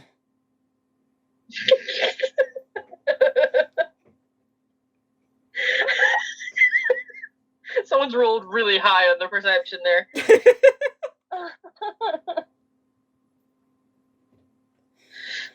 Dragon is a dick. And I get a feeling that Ig has literally put to most characters, is a dick, is a dick, is a dick. Fucking hell. So yeah, so the dragon basically says, "Can't you see, boy? It's a skeleton." Why is it here? Don't you think the preservation of death is somewhat beautiful? No. Well, clearly you're not appreciating the arts, as it seems. That's not art. So he gets up and he walks over to the skeleton and he goes, "To you humanoids, what you feel is not art is sometimes art to those of us that are interested in the topic of death. Some may say it's ghastly, some may say it's art." Would you consider it art if it was your wife's body hanging from the ceiling? Well, you see, I unfortunately have never experienced the joy and the love of a mate, it would seem, which, judging by your response, you'd probably think that was a good thing. However, for a topaz dragon like myself, we are interested in these sorts of things. We like to learn. We like to see what happens, as it were. I've been following you around now for a long time. Does the topaz dragon fancy egg? Is that what this is all about? Roll me a perception check. I'm not even there. I know, But I'm just- thinking. You're dreaming. We'll say you're dreaming. Does a topaz dragon with a bone fetish, like, really fancy egg? Yes, see, And his thank you, bones. Bexy. He is a creep. 10. Nah, I think he's into Braeda. Well, we know she has a thing for dragons, so maybe he's got a chance. So yeah, so he waits for your response on that. But you get the feeling that this guy studies death. However, he has been following you for a while, which is what he said. Either be a good thing or a bad thing. So, as you're trying to decide what is going off. He's like shaking, I think. Okay, that's fine. So, as... From like all the emotion he's suddenly being thrown into. Just not his thing at all. That's fine. So, as you're shaking in rage or you're pissing your pants, whichever one you want to be shaking or jiggling towards Not to, pissing. he gently noses the skeleton. And he goes, "This is just but a memory of your entire life. It's interesting to watch how somebody who's been through so much manages to prevail through as much as you have. Your wife, Not through. as beautiful... Not because I want to. Well, no, I mean, your wife, as beautiful as she was, and still beautiful in death, she was part of the pain that has made you who you are, whether you like it or not." No. No. No? No. And he does, I can't. He just walks off. He just walks out. Just can't do that. No. Thanks. Okay. No. So, No. as you're like... As you're noping your way to wherever the fuck you're noping your way to. The Just dragon. anywhere away from there. Okay, so I mean, you're still in his lair, but like the dragon just gives off a soft chuckle, and he goes, "If you want to find out your wife's murderer, you will find traitorous blood coming from Cormia." Where? Cormia. Can you spell that And he one? waits for your response. I haven't heard that before. No. No, this is the first time you've heard of Cormia. Come here. Come here. Come here. Come here. Polly, come here. Sounds like someone a fucking My parrot would God, say. trying to decipher my handwriting for the recap is going to be fun. It's basically just like. Does her death have anything to do with Lord Favorsprite? Oh, good question. So, you see him, like, chuckle. To the point where, like, his teeth are actually showing. And he slowly comes over. And he goes, "I will only answer to those who are brave enough to know and understand, lest you want to be the Raven Queen's puppet." Oh.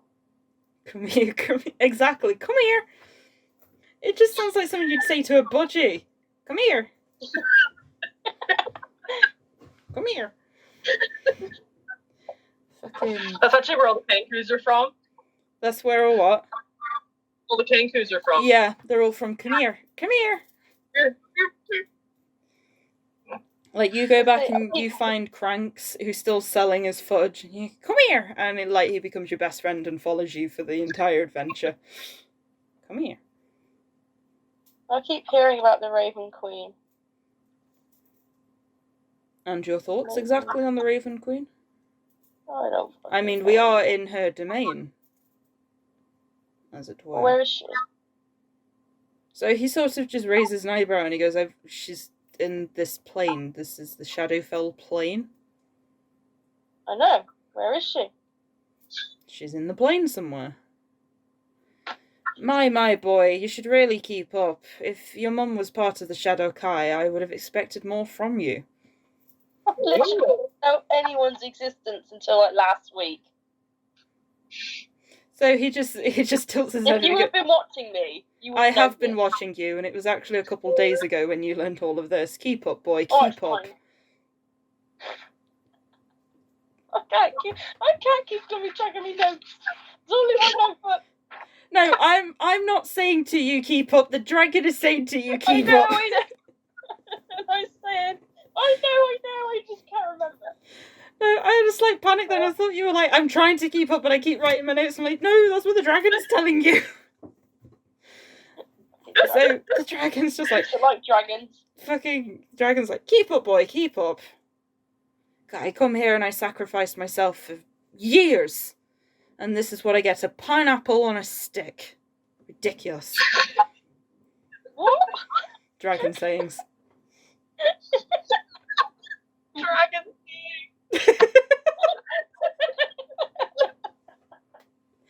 So, because you're tall and spiky, you're a pineapple, and because you just stood there having a bitch fit, it's like you've got to stick up your ass. So, pineapple on stick.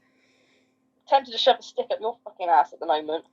So, Keep bringing me here. You're insulting me. The My dead moment- wife's hanging from your roof. so the moment, Not a great impression. so the moment you say that, I want you to make me a dexterity saving throw. Oh, I'm going to die. Bye, guys. Nice knowing you all. 9. Hang on. I have extra points. What is it? 14. It's not quite as bad. So the moment you're like, you should stick a stick up your ass, like his hand literally comes out of nowhere and smashes you back down onto the ground, and you get a face full of teeth, and he says, "Don't you dare talk to me like that. Who do you think Go you on. are?" Just kill me. Go on. Do it. Not a problem. He literally grabs you by the scruff of your neck, chucks you out of his lair, and you start falling into the cold sea, and you begin to drown. Lovely. As you drown, you feel your life is slowly starting to seep away. I haven't written any of this apart from, oh look, it's a skeleton. I've got you come in here telling us all this shit. My dead wife's hanging from the roof. Not a good impression. And yet you are dying. I want you to make me a death saving throw, please. Ooh. 16. Okay. So you start to try and make your way back up to the surface, but it is extremely cold. I want you to make me another dexterity saving throw. Oh, no. I mean, That death was a saving 19. throw, sorry. Alright, 19. You've managed to Getting make... better. Yeah. Well. So you're almost to the surface, you're I like breaking this up. dice today. Now I want you to make me another death saving throw. Right, this Fix is when it I now. do. Yeah. Watch. Be 2 now. 17. Oh. You break your way up to the surface, and as you do, you realise you are no longer in the sea. You see a queen sitting on a throne, surrounded by feathers. It's going to be really good or really not good at all. And she's looking at you as she sat on the throne, and she smiles at you. And she goes, well, this was quite unexpected.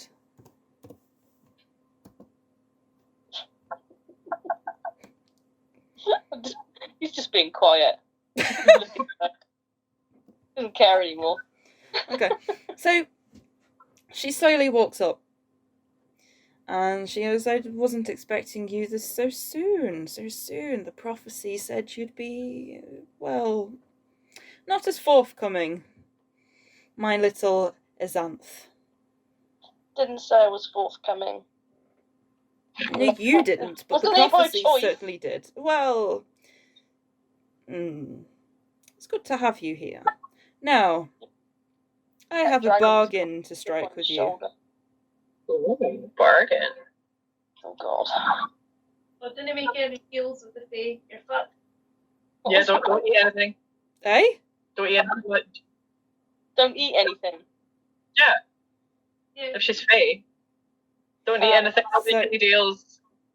Watch what you say. You hear Veska's voice somewhere. You hear fuck all. You'll never see me again. You hear fuck all. So you see... So tell you what, Ig, roll me a history check. And then, just to make it fair, Braeda and... No, it wouldn't actually. Oh, Tell you what. I got 20. Okay, that's great. Hey! So, Ig, you know... 18.2. Okay, guys. So, Ig, you know this is the Raven Queen. Just because Veska said that, I'll give it a go. Veska, roll me perception at a disadvantage. Oh, I will roll my gold dice. Sorry, what am I rolling? Perception? Yeah, disadvantage. Perception. Oh, disadvantage. Okay. Mhm. You are asleep. That is a 16 on one. And a... yeah, it'll be a 16. The other one was higher. Okay. So that was an 18. So you wake up, and as you look over, you see Ig is actually convulsing in his chair, Oh, shit. as though he's drowning. Oh, fuck, this is not a good day. She'll just like, she'll try to like turn him over and start like whacking him in the back, and then like trying to wake up whoever's around her in the room. So you've Brenda, got I think, isn't it? Braeda, Bexy's in a different room, Hawk is not there at the minute. Okay, Braeda, he's doing a thing. I don't know, he's doing a thing. This is not a good thing. Braeda, roll me perception check. With the face. Thing. What were you doing? 16. Is what, sorry? 16. I got teen, but that's it. 16. 16, you're up. You feel Veska like, oi, wake up, fucking Ig's dying. Like, it's not me for once. I mean, Just trying to wake him up. Lance, what are... I don't know. Taking up. Nobody knows. I love the fact you've both woke up. Let's get water. Where we're going to get water, I don't know. And there's literally a fucking Triton in the room opposite you guys. Don't you have a bath in your room? there's I would baths. think. There's baths. Probably. I'm just gonna slap him across the face. That's what I was gonna try and do. Try and wake him up. You're just gonna what? Just slap him across the face to Yeah, try and okay. wake him up. Yeah, so you're trying to get Braeda together. So I was gonna say Hawk then, wrong character. Ig, you see the Raven Queen, and she smiles at you and she goes, I have a deal to make with you, and Xanth. Which is? My deal is you start to wrong the rights of the Seelie and the Unseelie courts. I need you to be wrong my the rights? eyes and ears. Accept my power, and I will let you live. And she extends her hand out. Right, so I either die now, or I take something. And you become part warlock. I don't want to be a part warlock. This is the thing.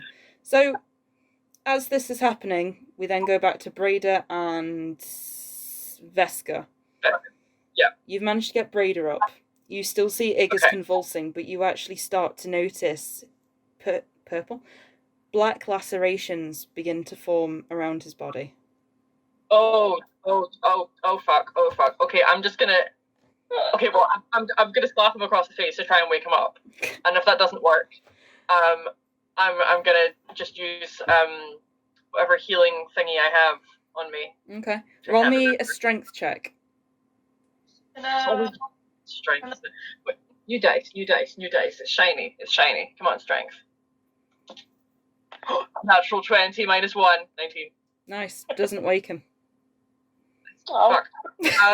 Okay, well, and one time I get that 20 on a fucking strength check. That doesn't work. Doesn't wake him. I'm just gonna do a cure wounds on him then, Okay. and just hope for the best. Doesn't do anything. In fact, you start to see the lacerations deeper as more blood is starting to pour out. As this is happening, you hear a lot of caw, caw, and knocking on the windows as you see a load of black ravens and crows and jackdaws start to make their way outside of all the windows, trying to smash their way into the room. Braeda, what would you like to do? Can I run and get back? Yeah, you can run and get Bexy. Okay, I'll do that. Okay, so you run in. Bexy, were you asleep? Yeah, she was sleeping. Okay, roll me a perception check as a dwarven barbarian has come running into your room. Smash through the door. Yeah, just fucking tell you what, Braeda, roll me a strength check. That is 16, 2 seconds. Oh yeah, you just fucking smash through the door. You don't use the door handles, you just smash It's a through them. Braeda-shaped hole. Yeah, that's literally what there is in both doors. It's just a Braeda shaped hole with part of a great axe. So Bexy, what did you get on perception? I got a nat 1 plus 6, so like 7. You're asleep. Like you hear shit. You've had such a relaxing day. Your body is actually finally starting to let go and de-stress. I love if like all this goes down, Egg dies, we're all like in mourning, and then like Bexy wakes up the next day and she's just like, feeling great. And then we're all just like, Your room is infested with birds as well. Yeah. Fucking hell. So yeah, Braeda, what would you like to do? You've just fucking broken 2 doors down, probably woken up the entire tavern, and Bexy's still asleep. I'll just chuck over my shoulder and run into Veska's room. Okay. First off, Bexy, roll me a Constitution saving throw. I mean, roll me perception with advantage. When I get the right dice. 21 and 22. Great. So, you don't feel Braeda pick you up to begin with, but you sure as fuck feel it when she goes to go back through the fucking doors. and you take 4 points of bludgeoning damage as she literally knocks you into the door, to the point where one door now has a Bexy and a Braeda-shaped hole. Before you reach the next door and receive more bludgeoning damage, like, you wake up. So, Braeda, you feel Bexy wake up with some fucking splinters in her skin. I'm sorry, Bexy, it's an emergency. Eggs die and you have to fix them. Are you still carrying her and going through the door? Yeah. Bexy, roll me a dexterity saving throw. And then Braeda, roll me a strength check. I mean, a strength saving throw. 17 for dexterity. Okay. That's 8. Yeah, it's fine. You manage to quickly get out of Braeda's grasp before she literally smashes you through another door, but Braeda's just gone through the door already. But you get the feeling, Bexy, that something is very, very wrong as you hear all the birds trying desperately to break into this one room.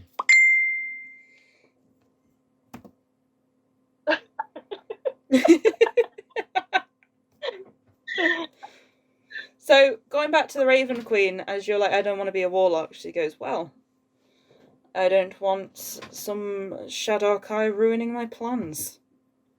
And she snaps her fingers, and you start to feel these black tendrils make their way up towards you, and slowly choking out your life as you begin to take necrotic damage.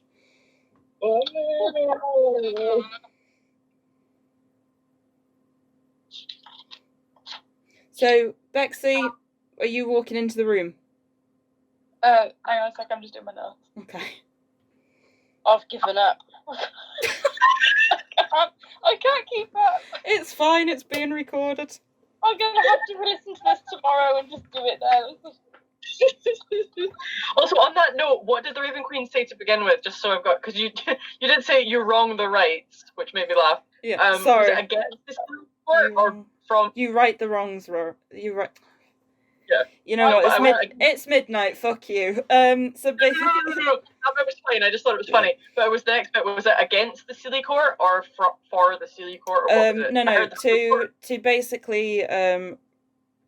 To basically sort out shit in the Sealy and the unsealy courts. Okay. So you get the feeling she's not just picking the one court; she's going after the 2 courts. Sealy Court. Okay. Yeah. I can't remember what she did with the Sealy and unsealy courts. I was like, Well, we might have known if our puppet show wasn't interrupted. yes, Braeda. I don't think you can blame Braeda now. You were too busy convulsing and fighting for your life. Braeda's just smashed the druid through a door, and the bard is trying to slap you awake. Like, you've got no say at this point. And heal. Yeah, and heal. So shut up and continue to be the living fucking corpse at this point. Can I ask your questions? You probably could have, but not now that you're being choked, no. And it's not the kinky... Oh, well. It's not the kinky sort of choking either, it's the I'm coming to fucking kill you choke. Is there kinky choking? Maybe. It all sounds terrifying to me. You should have asked the dragon. He clearly had a bone fetish, he might have had that sort of kink. How am I supposed to agree to it if she's choking me? You should have agreed to... Okay, so because of your history check, you get the feeling there's something to do with some Fae stuff going along. And maybe... Automatically don't like it. If you survive, maybe fucking with the Fae is not a good idea. I wasn't trying to fuck with the Fae. Well, they sort of don't take long pointed answers. The moment you go, I don't want to be a warlock, she's like, right, well, fuck you. You're not much use to me. So, Bexy, you've walked into the room. What would you like to do? So what's Bexy seeing when she runs into the room? You walk in, you see Veska trying to slap/heal Ig. You see Ig with these huge lacerations cutting into his skin, where black blood is starting to pour out. You see Braeda has just ran for another door. I don't know what Braeda's doing at this point. Just running through doors. Yeah, just running through doors. You getting Hawk? Yeah, the time.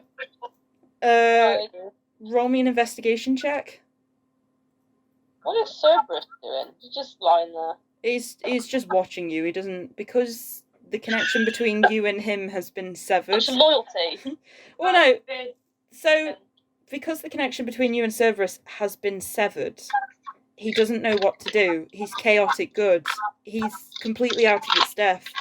It's like if you, God forbid, started having an epileptic fit in front of your youngest daughter.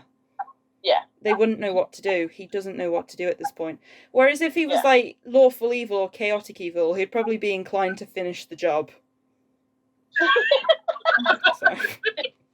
Man's best friend. Exactly. Mm-hmm. So Bexy, what are you doing?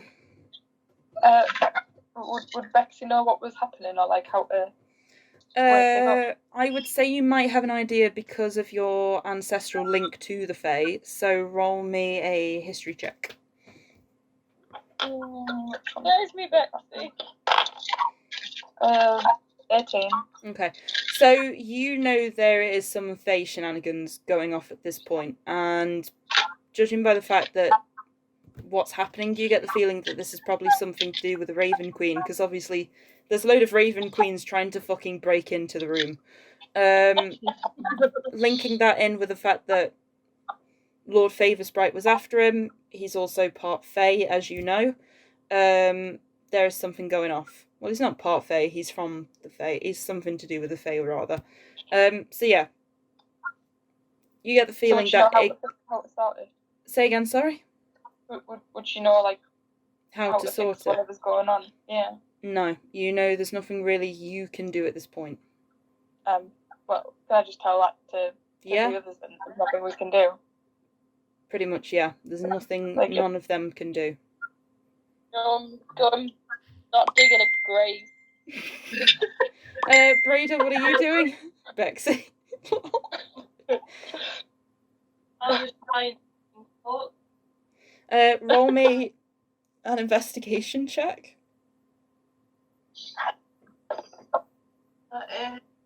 15.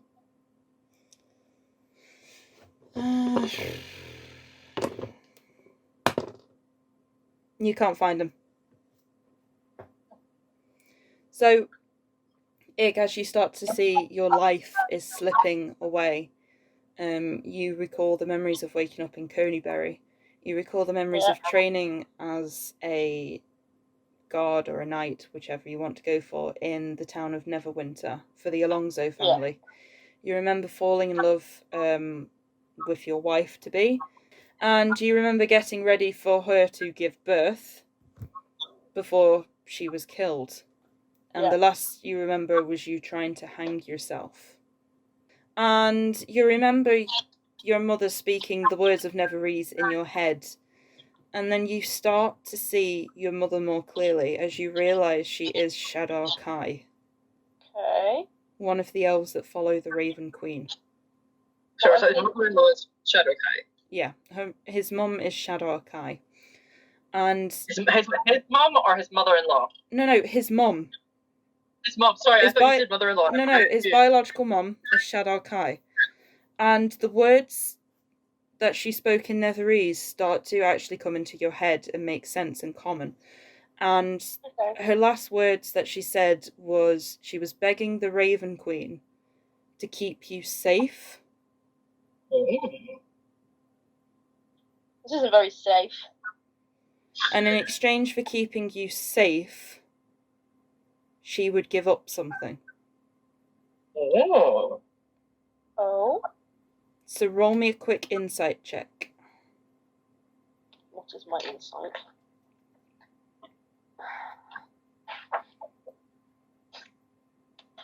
Oh, there's an awful lot going on tonight. Can't cope. Oh, it was a natural 20. Nice. Hey! So, +2 if that makes a difference. In your dying moments, you realise that the Queen accepted the offer, but the thing that she took from your mum was you yourself. Oh. That's sneaky. That's Faye, isn't it? That's like Rumpelstiltskin with Shrek. It is, isn't it? So the moment Again, the face. So the moment you take your last breath, you hear a large roar as you feel the Dragon Queen, as you feel the Raven Queen being pushed away from your mind. You feel the tendrils break away from your neck, and you start to feel yourself coming back to health. And as you do, you notice that the topaz dragon from earlier is standing over your body as you're trying to regain yourself. And he growls menacingly at the Raven Queen. Okay, the dragon is slightly redeeming himself now, but only Slightly less than Zexman. Yeah.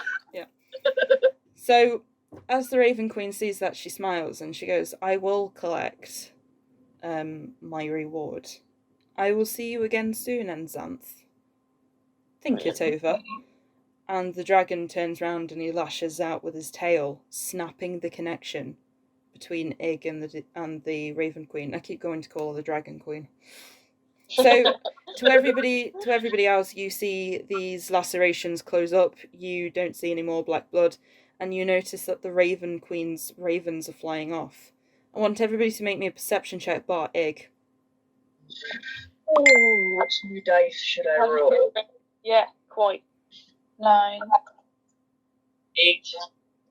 That's me using my fairy dust die. Clearly, I shouldn't have been trusting the fae there either. Okay. Bexy? 9. 9. Sorry. Braeda? 17. 17. Braeda, as you see these ravens start to fly away, you see a single white raven perched on a branch just outside the window, staring intently at everybody inside. I mean, is it a good raven or a bad raven? Well, I'd say from your insight check, you get the feeling that the white raven was supposed to look over me, wasn't it, or something? Yeah, so you notice that this raven isn't necessarily linked to the Raven Queen. However, this raven has got something to do with this entire Fae mess. No rocks on it! That's the Now best. shout at it. Say again, sorry? Shout at it. Can you shout at it? Yeah. If you want. Sure. Stop being a peeping Tom. I'll shut the curtains. That's fine. So have you like tried to intimidate the bird? I need to beg. I mean, Egg almost died.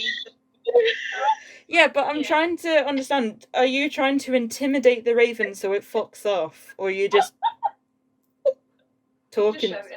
Just shouting. Yeah, okay. So you open the window, you're like, stop being a peeping Tom, and the moment you're like that, you hear caw as the white raven like literally just shouts back at you. I'll just shut the window. That's fine. And I'll close the curtains. That's the bit that got me. Fucking hell. But yeah, so Ig, you see the topaz dragon, and he looks at you. I'm crying. I nearly choked on my skittles. I nearly choked on my skittles. Well, I don't think a fucking topaz dragon's gonna rescue you in real life, you know. If you wanted to make a deal with the Raven Queen that bad, fucking choking on the rainbow is not the right way. If you choke on the rainbow, that's probably to do with Hawk, and we're not going there this evening. Oh dear. Oh, flipping heck. Right, sorry, yes. It's I was alright. dragging. I'm okay now. I'm okay. Good. Maybe next time you won't insult a dragon. And he picks you up by the scruff of your neck and starts carrying you. And you notice he seems to be taking you back to his lair. Oh no. So he puts you down near the hearth, and he goes and gets like a bear skinned rug, and he puts it around your shoulders. When I say bear skin, it's probably polar bear skin. And he sits next to you, and he goes, I understand death is a baffling thing to you humans. To us dragons, it's a passing of time. It's understanding life and death. Without death, there isn't life, and without life, there isn't death. Please do not see me hanging your wife's corpse as something that is sinister. It is for me to understand. I have been following you since you were a young boy. It's what's led me here to the Shadow realm, and that's when you realise he has actually sacrificed himself to this realm, and this is why he is part Shadow. Oh, is this he's gonna lose his mind eventually, is he? Yeah. Oh. So you know he is a so Ig knows he is a topaz dragon. Pedo dragon. That is slowly turning into shadow. He has sacrificed himself for Ig. But why? Why would you do that? Because Not that interesting. Because you have been promised in a prophecy to the Raven Queen. No, he doesn't want to collect another corpse. You have been promised in a prophecy to the Raven Queen, and I don't want to see you as one of the Raven Queen's pawns. So to understand the trauma, I must therefore understand the bad parts in your life. Why she wants to seize you. I don't know. Not that special. So just a human. I can't even use magic. So not that exciting. He whacks you in the back of the head, so you shut up. And he's like, listen, boy, listen. So he whacks you in the back of the head, and he basically says that the Raven Queen tried to unite the Seelie and the Unseelie Queens before. Or the courts, rather, not the queens. And in turn, it ended up getting her killed and turned into the thing that she is now. That doesn't sound that bad. Something that thrives on memories, something that thrives on despair. Alright, that's slightly worse. Yeah. I like how Ig is almost just been fucking killed by it. It's like, yeah, that's not bad. Oh, never mind. I think he needs to go to the library and read the story. That's what it looks like he needs to do. Fucking hell. I love... Yeah, so that's basically what the dragon says. And he goes, I am not your enemy. I am trying but to help.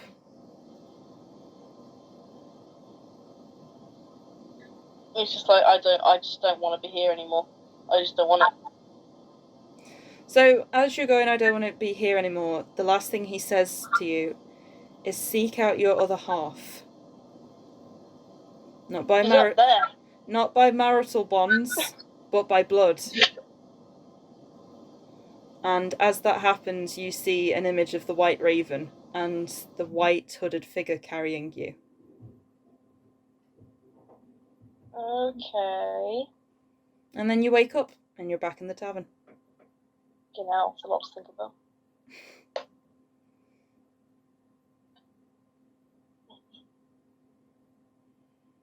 Am I awake? Yeah.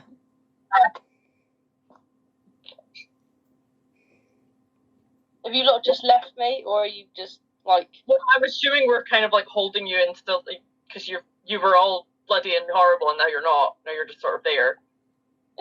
Big egg. You should just stop eating funny mushrooms. I'm never going to sleep again. Can you imagine if that fish would be like a bloody choir of them all singing when he was dying? That's a good point. Was the fish singing? Oh, this was going on. Bloody fish. Yeah. That's funny. I couldn't remember. Oh no, it's just Veska that has a fish now, isn't it? Or Bexy, Yeah. Did you have fish? I have a fish. Yeah, they would have been singing, so the more Ig was dying, the louder they were getting. Oh, that's really creepy. That's annoying. Get rid of them.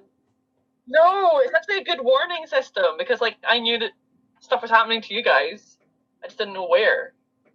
So Good early warning system. Creepy, but useful. Really creepy. I think fish Okay, what the compared fuck? to your wife's dead body isn't really that creepy, just thinking about No, it. that's a lot more creepy. That's a Yeah. lot more.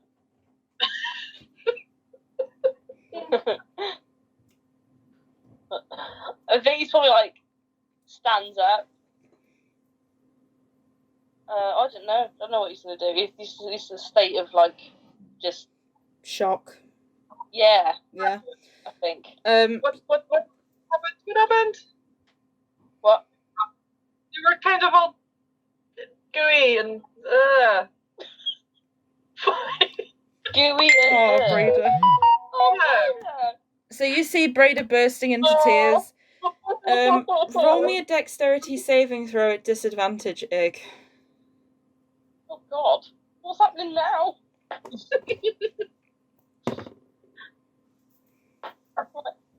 They're both 7s plus whatever dexterity saving is 5. What's that? 12? Yeah. Yeah. Well then. You narrowly miss being fucking knocked over by Cerberus, who's just happy to see you're alive. Oh. But instead smashes into the bedside cabinet and smashes a lamp. Oh, great. Charge for that as well now. Can I give Braeda a hug? Yeah, you guys can do what you want. Aw. I'm sorry. She's I don't know what I've done, but I'm sorry.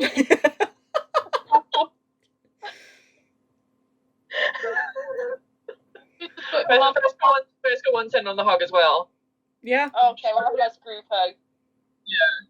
Where's Bexy? Come on, Bexy. Do you think Bexy does group hugs? What the fuck? She is now. Tell you what, Peer pressure.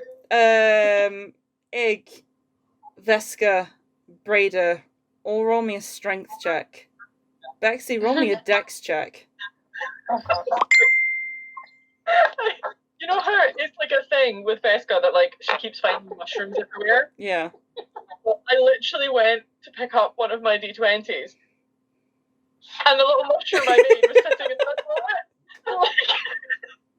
You've been haunted in the game. Fucking brilliant. It's bleeding over. Okay, what am I rolling? Right, Strength. Strength-wise, apparently he's really weak now because he's got 4. Okay, 4. My strength. Oh, it's -1. I know that anyway. 18. Nice. Ooh! So that's, yep. Braeda? Pardon? Braeda, what did you get on strength? 23. Really, you two are running on adrenaline. Bexy, what did you get on dex? 18 on dex. Yeah, you have no chance. Fucking Braeda just grabs you and drags you in, and then you're smothered in by Veska and Ig, as you're now in this group hug. She's gonna try desperately to just like pull herself out of this headlock I imagine she's in. I And don't think you will, because between Veska and Ig, they got 22, Braeda got 23, so that's 45. She's trying. She's trying. She's trying. She's not getting anywhere, but she's trying. I mean, you're getting joyous thoughts through your head as Danim is laughing at you and your misfortune. Brilliant. So yeah, you all have a group hug. Nothing goes wrong, please. If you were legit first, she could have just said no. Oh, Braeda. Aw. Fucking hell. No. So cute. Oh. That would be really funny if it turns out that we were all just like really highly allergic to stuff and that all our crazy visions are actually just hallucinations from like severe intolerance. Like, Hawk walks in and you guys are all just fucking spazzing out on the floor, like, from, you know, the lack of the allergic reaction to fudge, because he's the only one that hasn't had it, and he's just like, what the fuck? Well, I can't heal anybody, so you're all fucked, and just walks off. So yeah, that happens, and you're all group hugging. I don't think I want to sleep either now.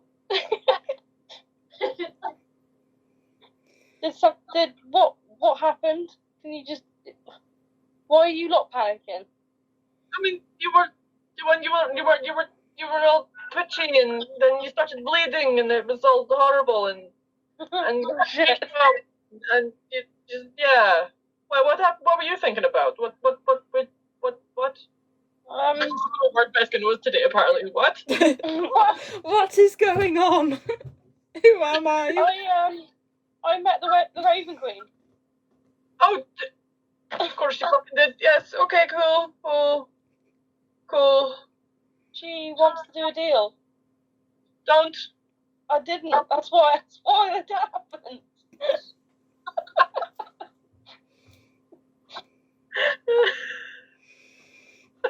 I love it so much.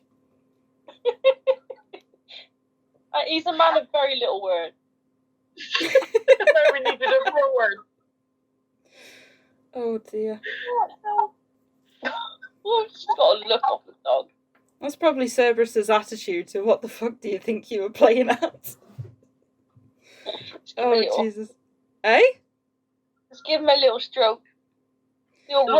So you feel him begin to relax as you give him a stroke. I would probably say at which point Hawk walks in. He's like, "Are you alright?" Because he just sees Braeda crying and Bexy trying to get out of a fucking group hug. Danham laughing. And like, I don't know, Veska and Ig just trying to figure out what's happened. Why were you gone? Where were you? Did you miss them? Fuck. What? She's not having a good time. So Hawk comes over and he just like hugs the rest of the group and he's like, "I'm sorry." Oh. Like he's literally no clue what's gone off, but he's just, "I'm sorry." Too much going on tonight. Yeah. There is a lot. Let's go to the Midsummer Festival, you guys. It'll be fun. I'm never coming here again. Nothing crazy will happen. It's all good. Oh dear. So Hawk looks and he goes, "What's happened? Why is Braeda crying?" I don't know why she's crying. Because you nearly died.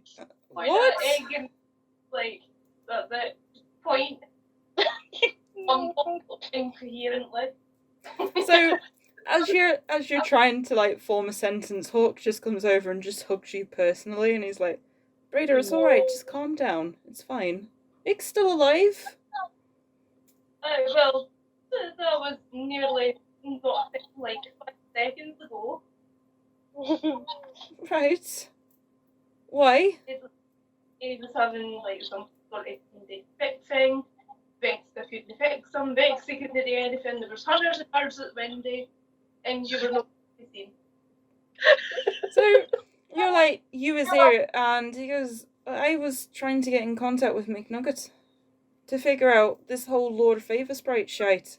Blood on the flare and everything. I still can't. I can't hear Is you. there So blood everywhere? Is there blood everywhere? no, there's no blood. No. There's no blood. Oh, There's no okay. Oh, magical blood. Yeah. There was. So had you have died, then yeah, you would have been cut open like a watermelon, and blood would be seeping everywhere at this point. But I like how Egg's been going through all the varying types of fruit and vegetables. Like, you know, first egg was the aubergine, yeah, and then it was the pineapple on a stick, yeah. and now it's watermelon. Veritable. I avoided the He- watermelon. So He it's is all good. literally a man of many talents through this campaign. He can involuntarily polymorph into fruit and veg. Yeah, he just doesn't know it Okay, yet. That's the real reason why the Raven Queen wants him, so he can polymorph into fruit and veg. Not many can do that. She's on a diet right now. Oh, I've got you. I didn't hear any of what you were saying, sorry, Braeda, but thank you. So Hawk goes, "I can't see any blood." I mean, it was all over him. It was horrible. It was all black and gooey and just. That doesn't sound good. Hold on, let me just see something. I met the Raven Queen. Oh. How did it go? Not well. Clearly. So he sort of has to think for a minute and goes, if you can get in contact with Blue, I would highly fucking suggest it if that's the case. I don't know if I want to shut my eyes again, but you know. That's fair. I agree. So, as it starts To be honest, I don't know how to do it. I think he's always contacted me. maybe if you didn't throw a rock at his head, he might be more inclined to contact you, and he wouldn't say that. So, I'm going to leave it there for this evening, because there is quite a lot to take in and to think about. And it's 1 o'clock in the morning. And it is 1 o'clock in the morning, and I am dying. Yep. So, what I'm going to suggest to you is, it's now a new day, and you know there is a lot to do to leave us traumatized. Do you want me to tell you a story about, like, fucking the snuggle bunnies? Yeah. Yeah? So Okay. I'm just gonna sit down and tell the bedtime story. Okay. So, Hawk just throws a big fuck off blanket over you and he goes, once upon a time, there was 3 little bunnies. And they were called Flopsy, Mopsy, Sat there with you. and they all lived happily together. And then one day, the baby rabbits came across a daffodil, and the daffodil asked them to die. Oh, you feel miserably in your mission. So, the bunnies decided to kill the daffodil with cuteness. And they survived the end.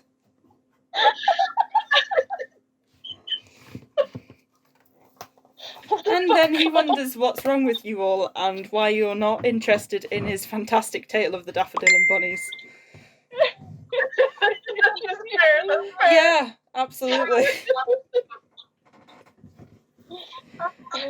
I mean, I don't mind carrying on, but the only problem is, where you're all at now, it's like too late to continue on, if that makes sense.